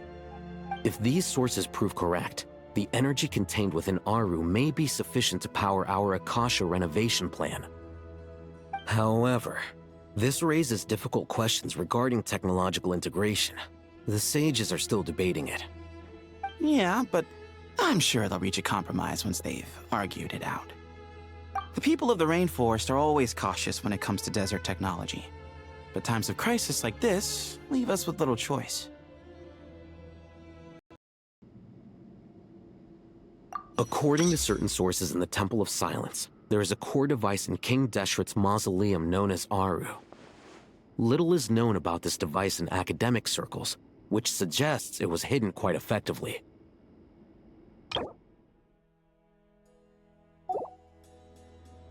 If these sources prove correct, the energy contained within Aru may be sufficient to power our Akasha renovation plan.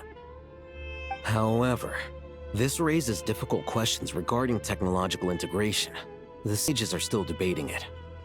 Yeah, but I'm sure they'll reach a compromise once they've argued it out. The people of the rainforest are always cautious when it comes to desert technology. But times of crisis like this leave us with little choice. Wait, Paimon has a question. Is this the same Aru we've heard of before? It's sealed off, right? Some sort of prison where the Goat King, Ibis King, and Crocodile King are locked up. Well remembered. Yes, that's exactly right. According to our records, Aru was the most brilliant creation King Deshret ever conceived of. Built by divine and mortal artisans working together. It was a miraculous accomplishment, and it lies hidden deep within the king's mausoleum to this day. That being said, what Aru actually does and why it was built, those are deep secrets we are not privy to. Until recently, I wouldn't have been optimistic that the place even exists. The only reason I'm inclined to believe it now is because we heard it from the Ibis King Thoth himself at his temple. The tale of how the 3 retainers of Al-Akhmar were imprisoned in Aru. Paimon totally gets that. When Paimon first heard about it, she thought it sounded pretty unbelievable too. Do you guys still remember that? The Ibis King told us they were trapped in Aru and that they had to answer 3 questions to get out. I think I remember. What causes our rise and fall? What obliterates love and hate? And what determines truth and falsehood? Those were the 3 questions, right? Yeah. If only Nefer were here. She's dealt with the Ibis King before, so she might know more. Oh, Nefer's a friend we met in Notcry. Notcry? Funny. She showed up here earlier. Huh? Yeah. Had another lady with her too. Both said they knew you. They contacted the sages, claiming they might be able to offer some assistance. Really? They came here to help out? Yes, really. It was just before you got back. One of them said she's made Nodcry her home. If she's the person you were talking about, then... Looks like betting on Aru was the right choice. See? They're right over there. Nicole! Nefer!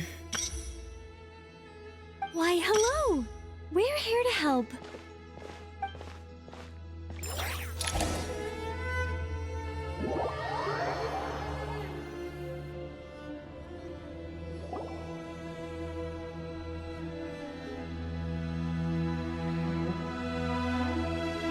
It's a good thing we left early.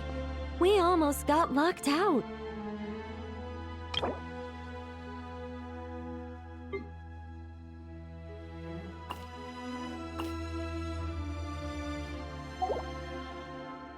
Locked out? What do you mean? Oh, you haven't heard? An invisible barrier has appeared around Sumeru's borders, cutting off all travel in and out. No one can leave and no one can enter. Sumeru has become a lonely island. Are the Fatui behind this too? Actually, no. This has nothing to do with them. I suspect it's a defense mechanism within Irminsul itself. Irminsul is the source of Tevat's ley lines, after all, and Sumeru is the nation closest to it. I imagine this function was put in place to seal the entire region off in the event of serious damage, preventing the disaster from spreading to the rest of Teyvat. It may have been implemented long ago. But doesn't that mean that the people here won't be able to escape to other nations if the anomaly keeps spreading? Currently, that does appear to be the case, which is precisely why I am here. This is a critical moment for the world, and Sumeru is the eye of the storm. Paimon's surprised you managed to convince her to come back to Sumeru. Indeed. Even for someone of my wisdom and eloquence, this tested my skills to the limit. And why should it concern me that Sumeru's in trouble? Surely you don't think I still have feelings for that place? Judging by your tone, I suppose you don't. Sounds like you don't know much about my past. And here I thought you knew everything. All I know is that the Ibis King is the source of your power. He was quite a prominent moon envoy once upon a time, so I do know a thing or two about him.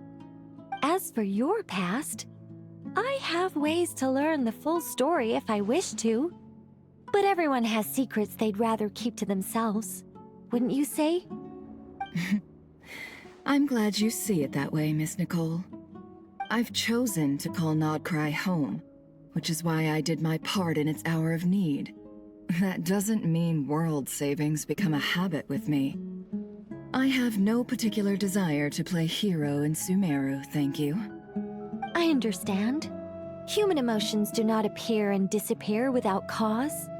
There is always a reason to be found behind both salvation and destruction. Still, if time has taught me anything, it's that human emotions are often complex and in conflict. That's why people change their minds about things all the time. But that's where we angels come in. Our duty, ultimately, is to guide people towards their deepest, truest desires and help bring them to fruition. So I wish to hear about your past, because I do not believe you are motivated by hatred alone. And if we still arrive at different conclusions in the end, that's okay.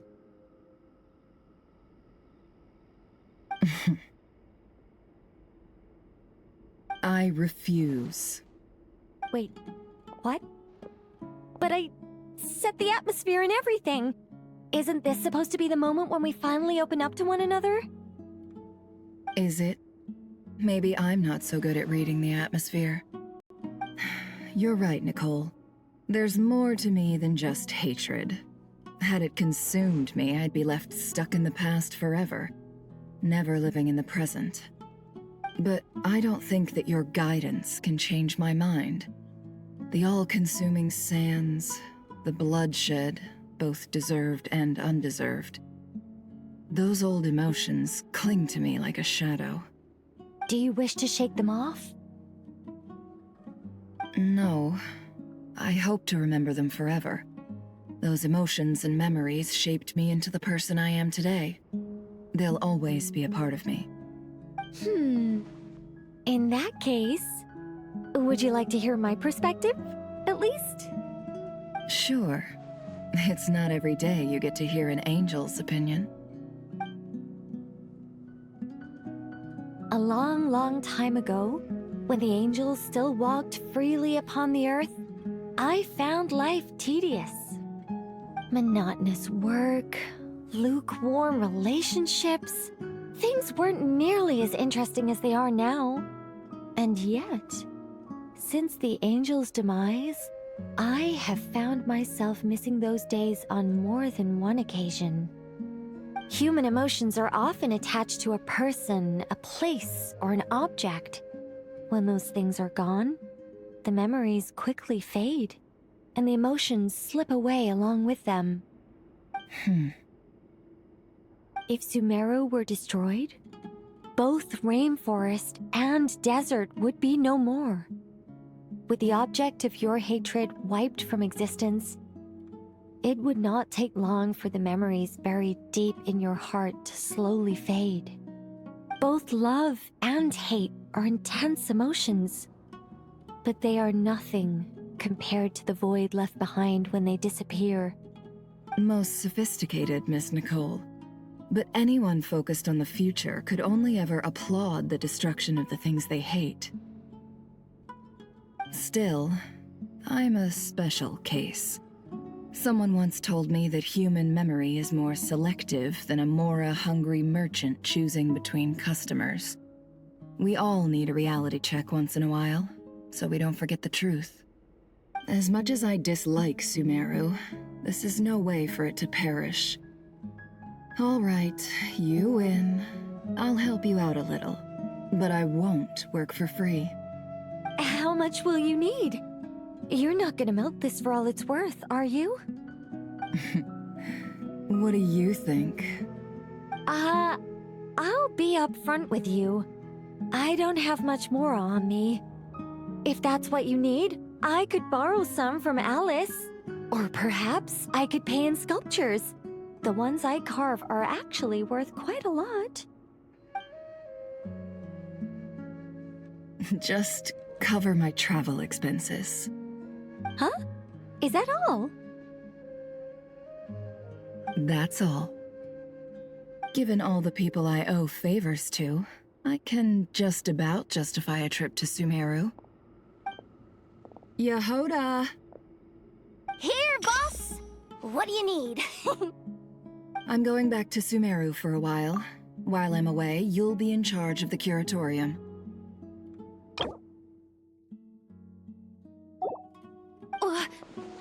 Me?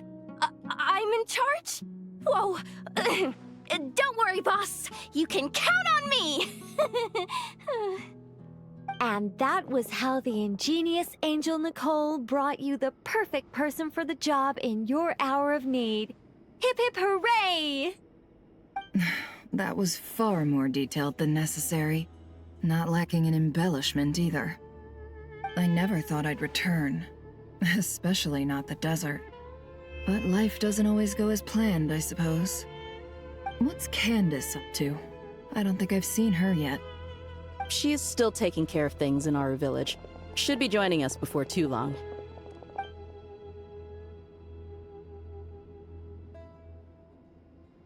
Oh, and sorry. Hope we're not interrupting anything. We have some good news, though. We're planning to go to the mausoleum of King Deshret to look for the legendary Aru, then use it to try and restore the Akasha system. According to records in the Temple of Silence, the mausoleum houses something called Aru's Chute, which can be used to establish connection with Aru. We still have some time before we leave, so there's no rush. By the way, who are these two new faces? Just call me Nefer. I'm based in Nodcry. Did I hear you mention Aru? Correct. Well, I happen to have a connection with one of the 3 retainers imprisoned inside, the Ibis King.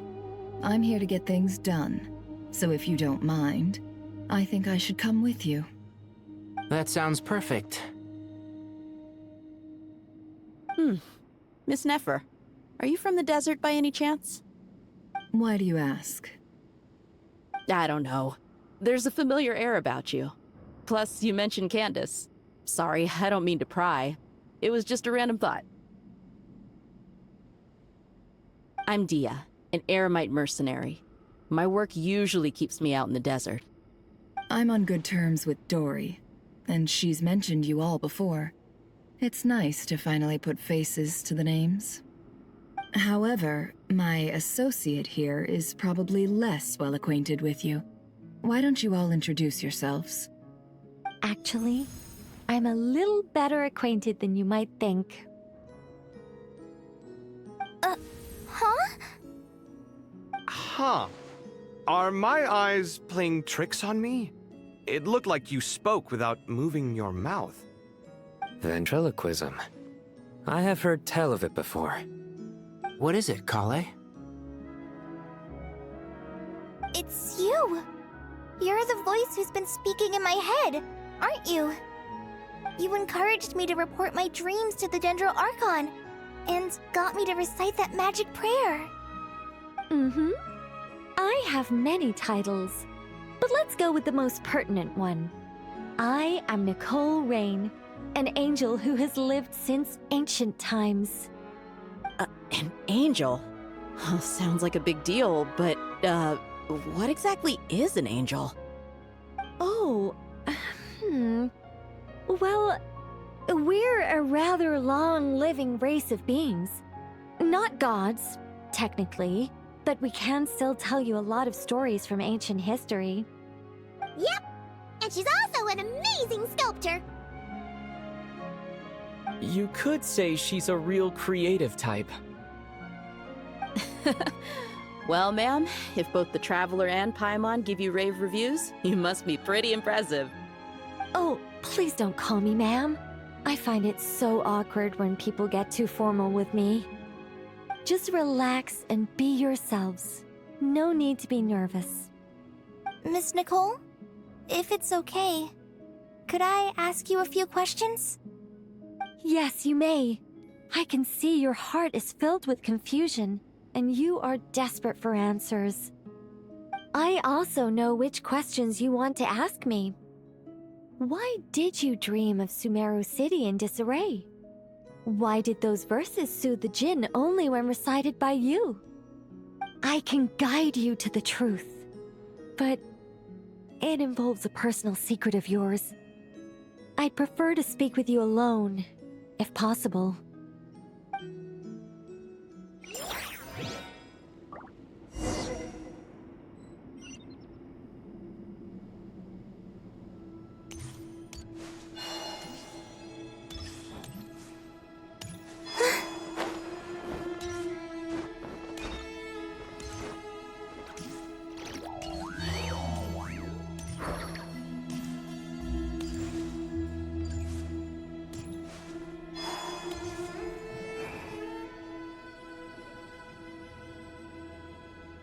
I thought we were going to speak alone. This is a lot more people than I was expecting. What's wrong with it? Even the doctors at Dar al-Shifa allow patients to be accompanied by family members. Well, if Kale doesn't mind her secret being revealed, I have no problem with it.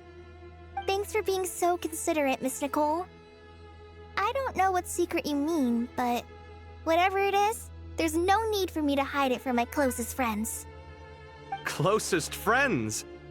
It's so nice to hear that. All right. In that case, I'll get right to it.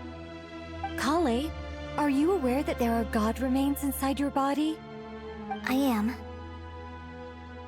When I was young, I got sick with Elazar. Nothing could cure it.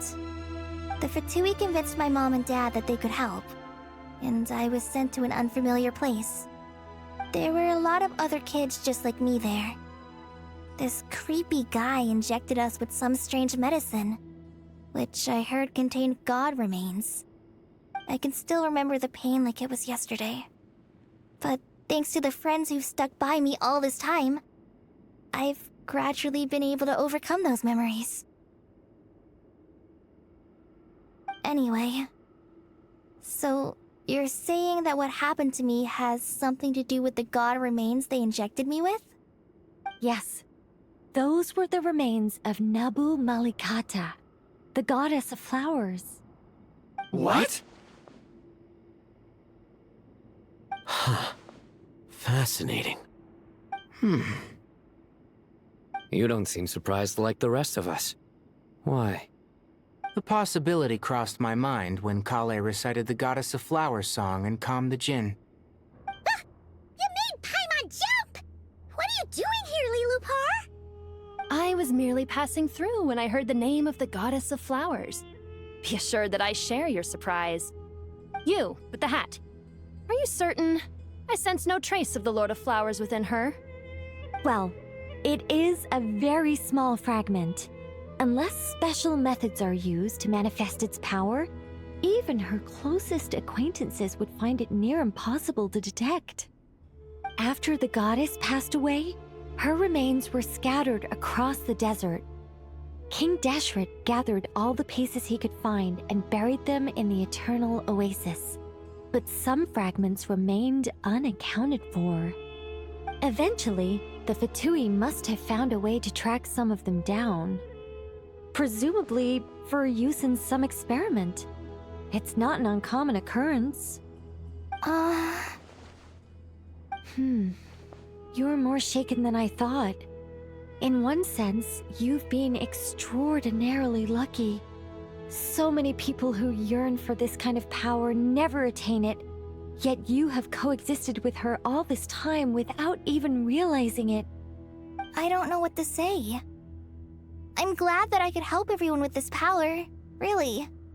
But knowing that a fragment of the Goddess of Flowers is inside my body is... it's a strange feeling. Well, people value their autonomy very highly. Even a well-intentioned intruder can shake one's sense of self. I understand how you feel, Kale. But once you get used to it, you'll find it's nothing to be concerned about. Huh. I guess you, of all people, have a good reason to speak on this. 2 good reasons, in fact. Incidentally, 3 is the maximum number of Hermanubis' Ba fragments that I could bear.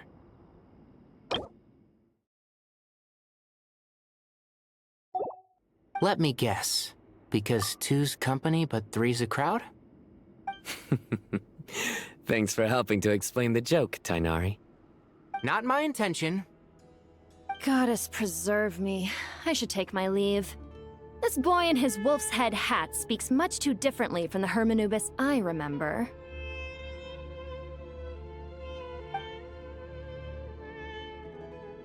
Kale, all I'm trying to say is, no matter how many Hermanubis fragments there are within me, you wouldn't think of me as Hermanubis. In the same way, you are simply you. Yeah, I know what you mean. So about that dream I had, was it a warning from the Goddess of Flowers? Yes.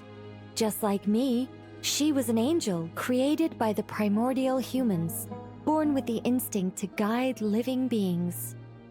Though her body and soul have perished, her essence retains its natural instincts. Even her smallest remaining fragments would do their utmost to send you that warning. The Mother of Dreams? Lord of Flowers and Oases? She must have had a premonition. That is why she gave that dream to you. We won't let her efforts go to waste. But I still don't understand. Why me? Yes. Why indeed? You weren't the only one injected with God remains, but only in you have her fragments persisted. I suspect it may be because of the firm will you showed in the face of suffering. She was likely assimilated by that will. Of course, this doesn't mean you have to shoulder any extra responsibility. As this young man said, you are who you are, and that will not change. All right, any further questions from the family members of the patient? If not, we should head to the mausoleum of King Deshret. Let's move out. Time to put our plan into action. We all hope it'll work. But will we really be able to open Aru? And even if all 7 pillars of King Deshret agree to let us proceed, the scale of the work to follow is daunting, to say the least. Haven't you handled other big projects before? I mean, the biggest project I've worked on to date is probably the Palace of Alcazarzaray, I guess? But this is orders of magnitude beyond that. It's a total nightmare. Look on the bright side. At least this time you're actually here when Sumeru needs you most. You won't have to come asking me for details after the fact. Mock me all you want. But now that I'm here, things will be resolved far more quickly and smoothly than last time. Kave's self-doubt disappeared in an instant. Like magic. Well, this confidence is most gladdening. Now, go and pack your things. We'll head to the mausoleum as soon as you're ready.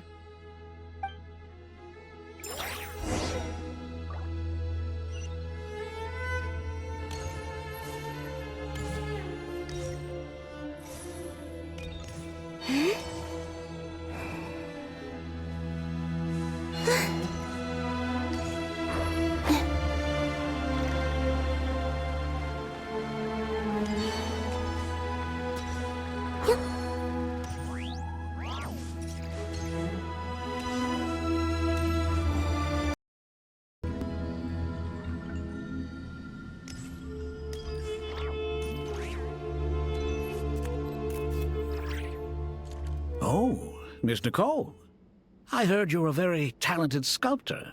Is that true? Oh, I don't know. I wouldn't want to blow my own trumpet. Honestly, even though Kasharawar is best known for its focus on mechanics, plenty of Kasharawar scholars are quite serious about sculpting as a hobby. So if they rate your work, that's enough for us. We just have to take a look. Who's we? Myself and a few other scholars. Kashif, Daneshvar, come take a look. Oh, well, if you insist, I suppose there's no harm in showing you.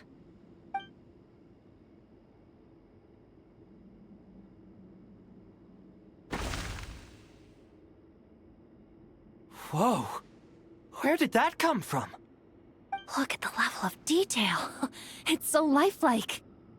The squirrel descends from the heavens like a champion, and the earth trembles beneath its feet.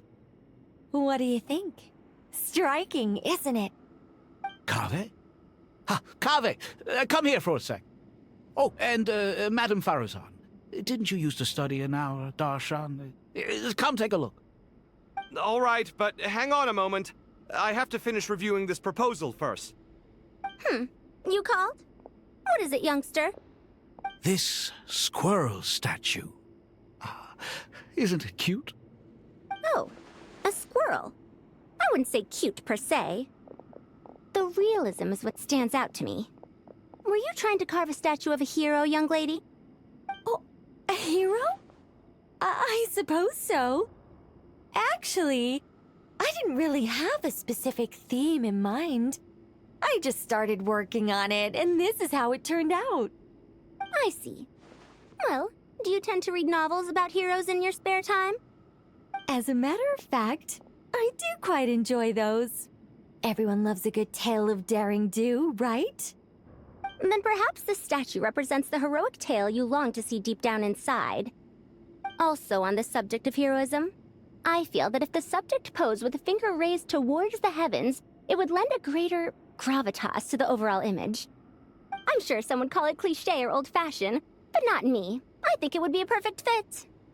It has a certain classical beauty about it. Kaveh! Sorry, Madame Faruzan, I'm a little busy right now. Don't wait up for me. What a pity. That young man has excellent aesthetic tastes. I was hoping to ask him for his opinion. What a genius idea! Why didn't I think of that? Classical beauty is a great direction to explore. That's it. Once I get back, I'm going to sculpt a heroic squirrel pointing its finger towards the sky. Precisely. A declaration of victory. You understand my vision. Then place the two statues face to face. Yes! That's exactly what I was thinking. It'll be a masterpiece, Miss... I'm sorry, I didn't catch your name. Just call me Nicole. Madame Faruzan? Was it? What? No. That wouldn't be right. Why ever not? Madam is a state of mind cultivated from within. Anyone may call me Madam if they so desire. My dear Miss Nicole, once we make it through these trying times, should we have the pleasure of meeting again, I shall look forward to seeing your new work. In this day of age, it's rare to find people with an appreciation for classical aesthetics. Meeting you was truly a pleasant surprise. Honestly, I feel the same way. It's been a long time since I met anyone interested in this style of statue. Clearly, they don't call you Madam for nothing. Also, I have to say, you're a very good judge of character. Because when I think about it, I really am someone who likes stories about heroes. That must be why I've quietly kept watch over generation after generation of them. Sorry, keeping watch over heroes? What exactly do you do for a living? Oh, never mind that.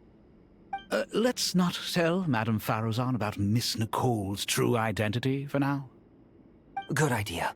Let's limit the conversation to aesthetics.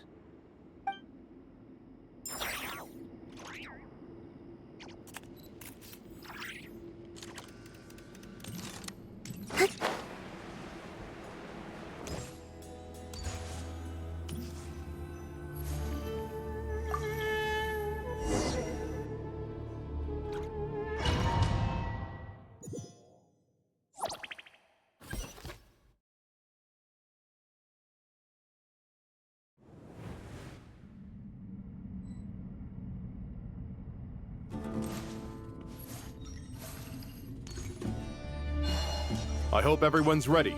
We'll be arriving at our destination very shortly.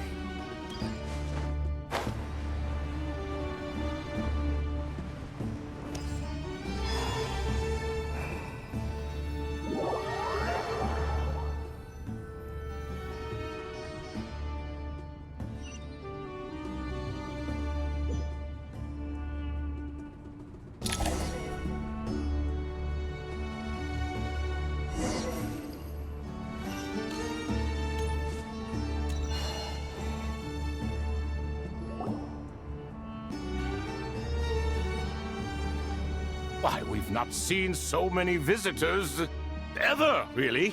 What is this place now, a tourist attraction? Ah, closer inspection reveals many familiar faces. To what do we dusty old fellows owe the honor? Surely, and not just here to chat. You surmise correctly. We are here to carry out a rather enormous project. Ho, enormous, you say? How large, then? Larger than the gaping void in our lives? Why, you've even put a smile on Goatee and Crocco's faces. All this activity is making for quite the special day.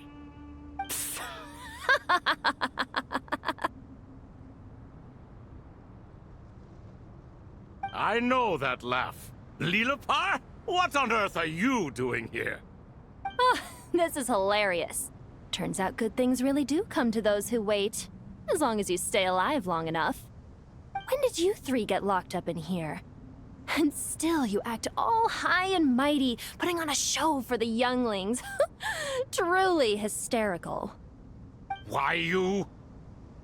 Yes, I know. No need to shout. You're right, Lilipar. Goatee, Crocco, and I all have the same problem. But didn't King Deshret seal you away? How did you break free, and how did you get in here? Who knows? Perhaps you can ask my master one day, should you ever get the chance. Behold, the executioners of old. Some have turned into fragments residing in human bodies, and others are imprisoned eternally, leaving not a single shard behind. It's almost tragic, watching lowly prisoners like you act all self-important. Curiosity gnaws at you, doesn't it? Your interest in the outside world threatens to burst you at the seams.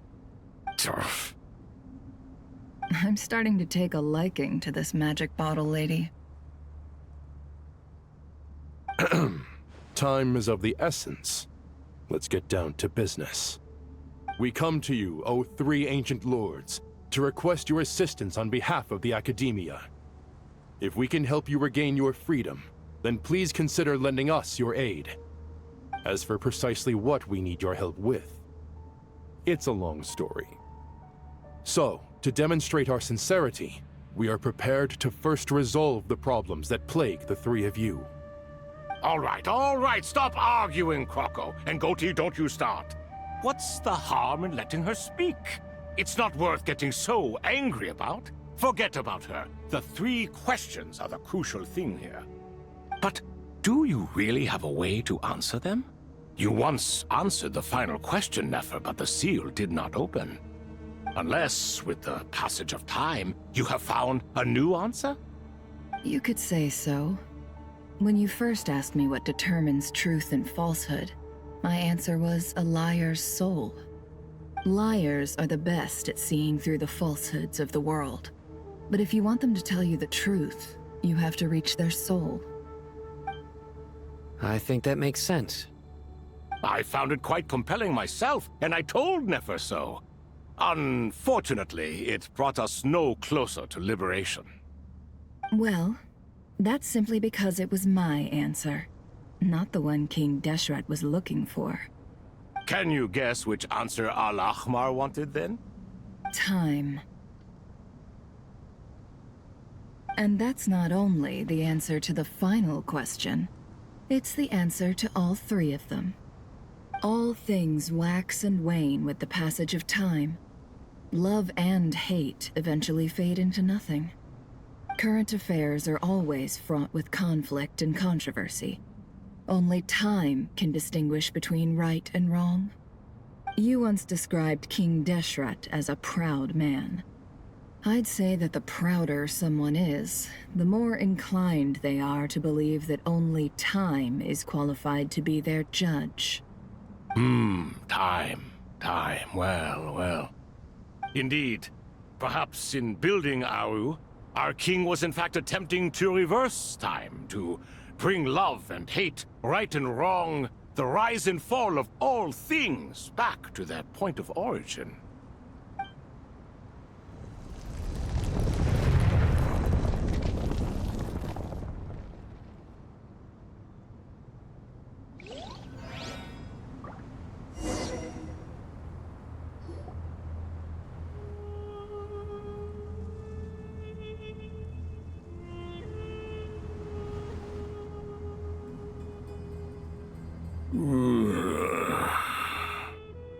This is the most eventful day I have experienced in a long time. You have my sincere gratitude.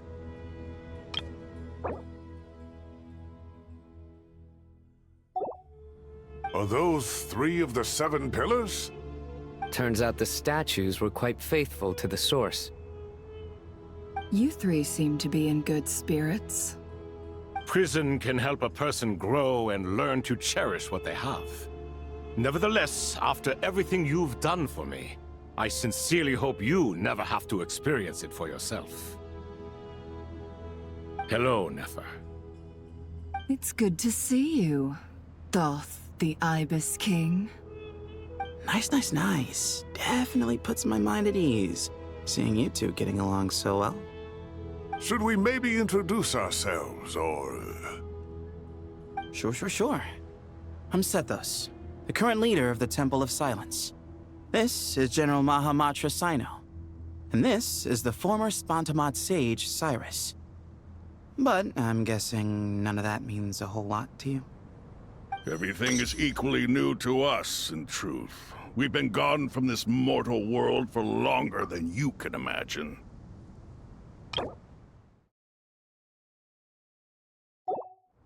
Let's hold off on the introductions for now. We can always ask Nefer about you later. It'll give me something to talk about with my chosen disciple. You're like a helpless parent.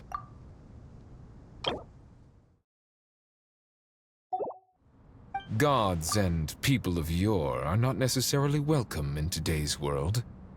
Self-awareness is one of my finest qualities. I thought I ought to share its fruits with you two. Is that so?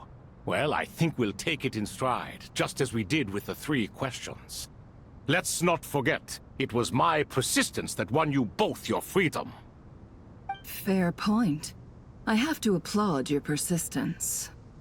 And I must praise you for your wisdom. Now, state your wishes, young ones. I'm sorry? Why, your tremendous accomplishments deserve a reward, do they not? You must let us do something for you in return. General Mahamatra, what do you think? I won't beat around the bush. Sumeru is facing a crisis the likes of which have never been seen before. And we need your help.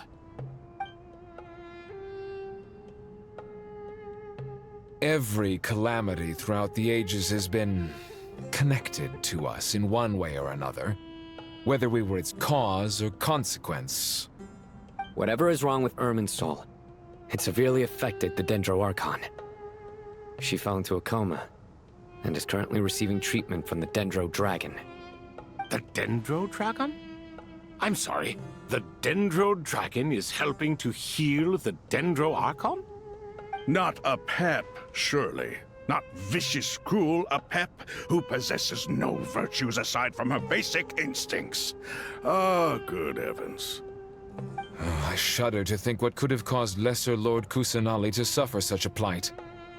Still, why would the Dendro Dragon lend you her aid? She has always held nothing but contempt for the Archons. I suppose she and Kusanali must have some history. You can help us make history, too. A smooth talker. Well said, lad. Currently, no one can connect to Irminsul. We hope that by opening up Aru and making some modifications to it, we can use its technology to our advantage. Unfortunately, Aru is an imperfect creation. King Deshret never managed to realize his full vision before his death. Much remains to be done if it is to be pitted against Irminsul itself. Besides, I hear your reasons, but to give Aru up over such would be... The archaeological records clearly indicate that although Aru's construction took a long time, it was not beyond human means to achieve. Modern technology should solve the efficiency issues. We have no choice but to go all in on this. This is by no means a threat. But the only reason we helped you escape from Aru was to gain the necessary leverage to negotiate with you. You asked us to state our wishes, and we have.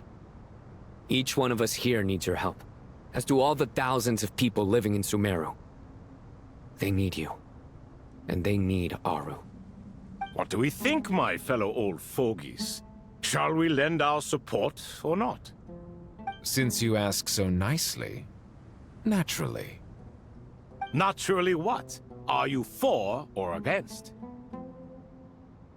I simply mean we shall do what comes naturally. You claim that you wish to open Aru.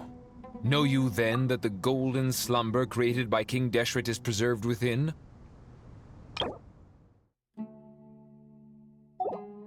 We do.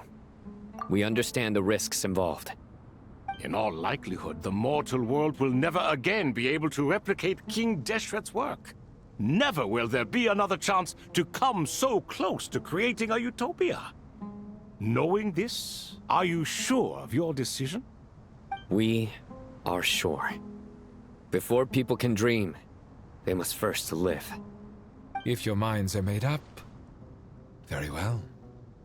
We shall summon our erstwhile colleagues to discuss this further. Saint Shezepank, Saint Bennu, once you surrendered to silence and were buried with King Deshret. But now, we invoke the right to awaken you with our voices.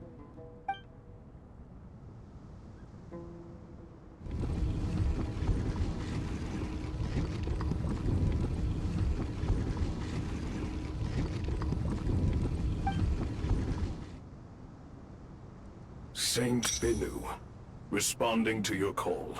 3 kings detected. Initiating autonomous will.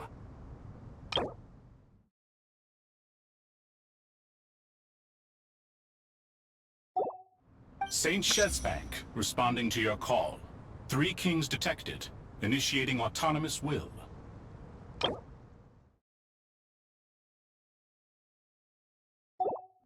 Ah, Lord Herreshoff. What a long time it has been. I trust you are keeping well. Then your trust in my well-being has long outlived your physical body. You have always opened with that same phrase, in life, death, and now even beyond. Al-Akhmar is long gone. What is the reason for this meeting? You're awake? Good. We are voting on whether to give the people of present-day Sumeru access to Aru and permit them to perform technological renovations. You have the right to support or oppose the motion. Aru is the pride of Al-Akhmar. Opening Aru requires the unanimous consent of the 7 pillars. I hope you have a convincing reason to present to us. Sumeru is currently in the midst of a major calamity. Let us not forget that while Al-Akhmar was a stern ruler, he was also a teacher of wisdom.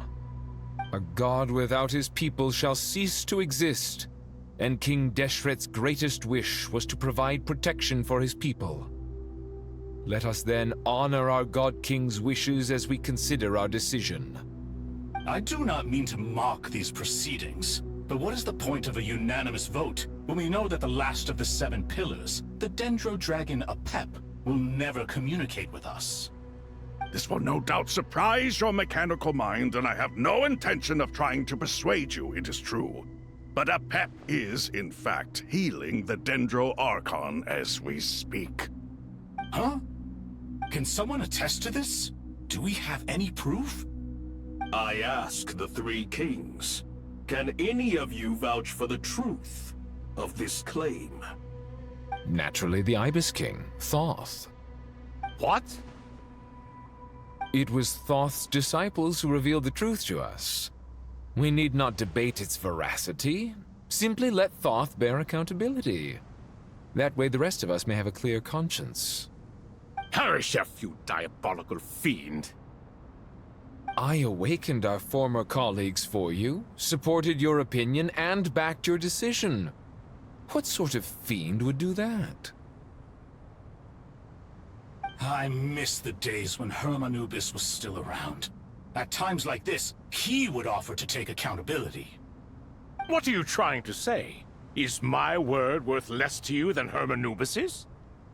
Hypocrite though you are, Lord Thoth, you are humorous in equal measure. How could we bear not to associate with a character such as you? I, Saint Shezpank, approve the Goat King's proposal. Since King Deshret is no more, we shall receive no reprimand for acting beyond our remit. Nevertheless, I sincerely hope that those before us understand the significance of what they intend to do. Remember, the moment that Aru is liberated, the myriad souls residing within the Golden Slumber will return to the ley lines. And once the ley lines flow again, these souls shall in turn be received by Irminsul. To take this step is to bring the perfect afterlife created by our king to a permanent end. We understand that well, and we have decided to proceed regardless. Furthermore, the contemporary human perspective would contend that confining souls in this way is no act of benevolence. The deceased have a right to rest in peace. King Deshret's creation is clearly a place of rest and peace. It is just that many do not see it this way. But no matter. Saint Binu approves.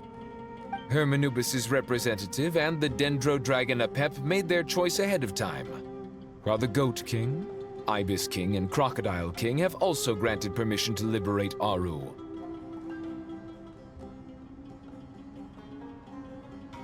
By the grace of His Majesty, guided by his wisdom and will, let the gates of Aru be reopened.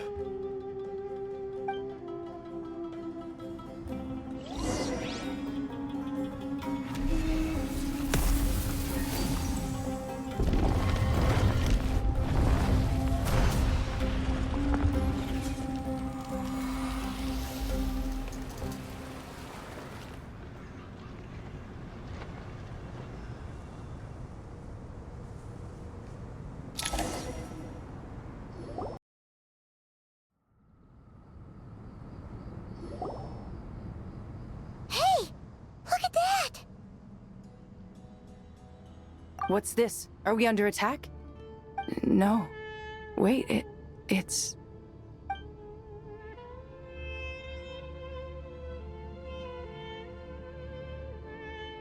Here you are. Through the sands of time. I see you. Father. Father, is it really you? It's Chet's father, Jibriel! That's right! He entered the Golden Slumber, didn't he?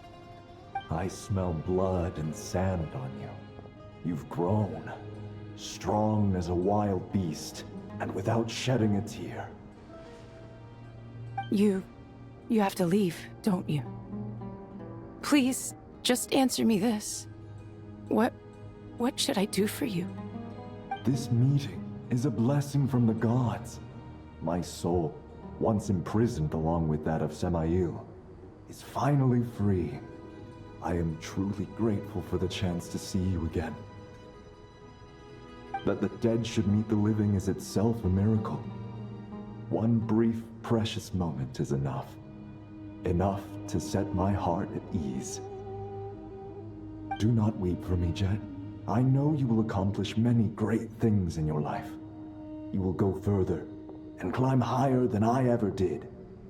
All I ask is that you take good care of yourself.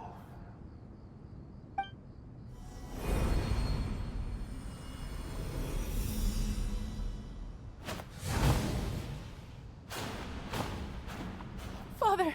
Father! Father. Hey, Jet. Do you want something to eat? Maybe it'll help you feel better. I'm fine. Thanks, Paimon. It was just a little sudden. The chance to see my father again meant the world to me. He was trapped in the golden slumber for our sake. And now, after all this time, he can finally rest in peace. I'm glad. It's a huge relief. You've grown strong, Jet. More than enough to fend for yourself. Yeah. I'll leave the past in my memory where it belongs. My family, the good times and the bad. Goodbye, Father.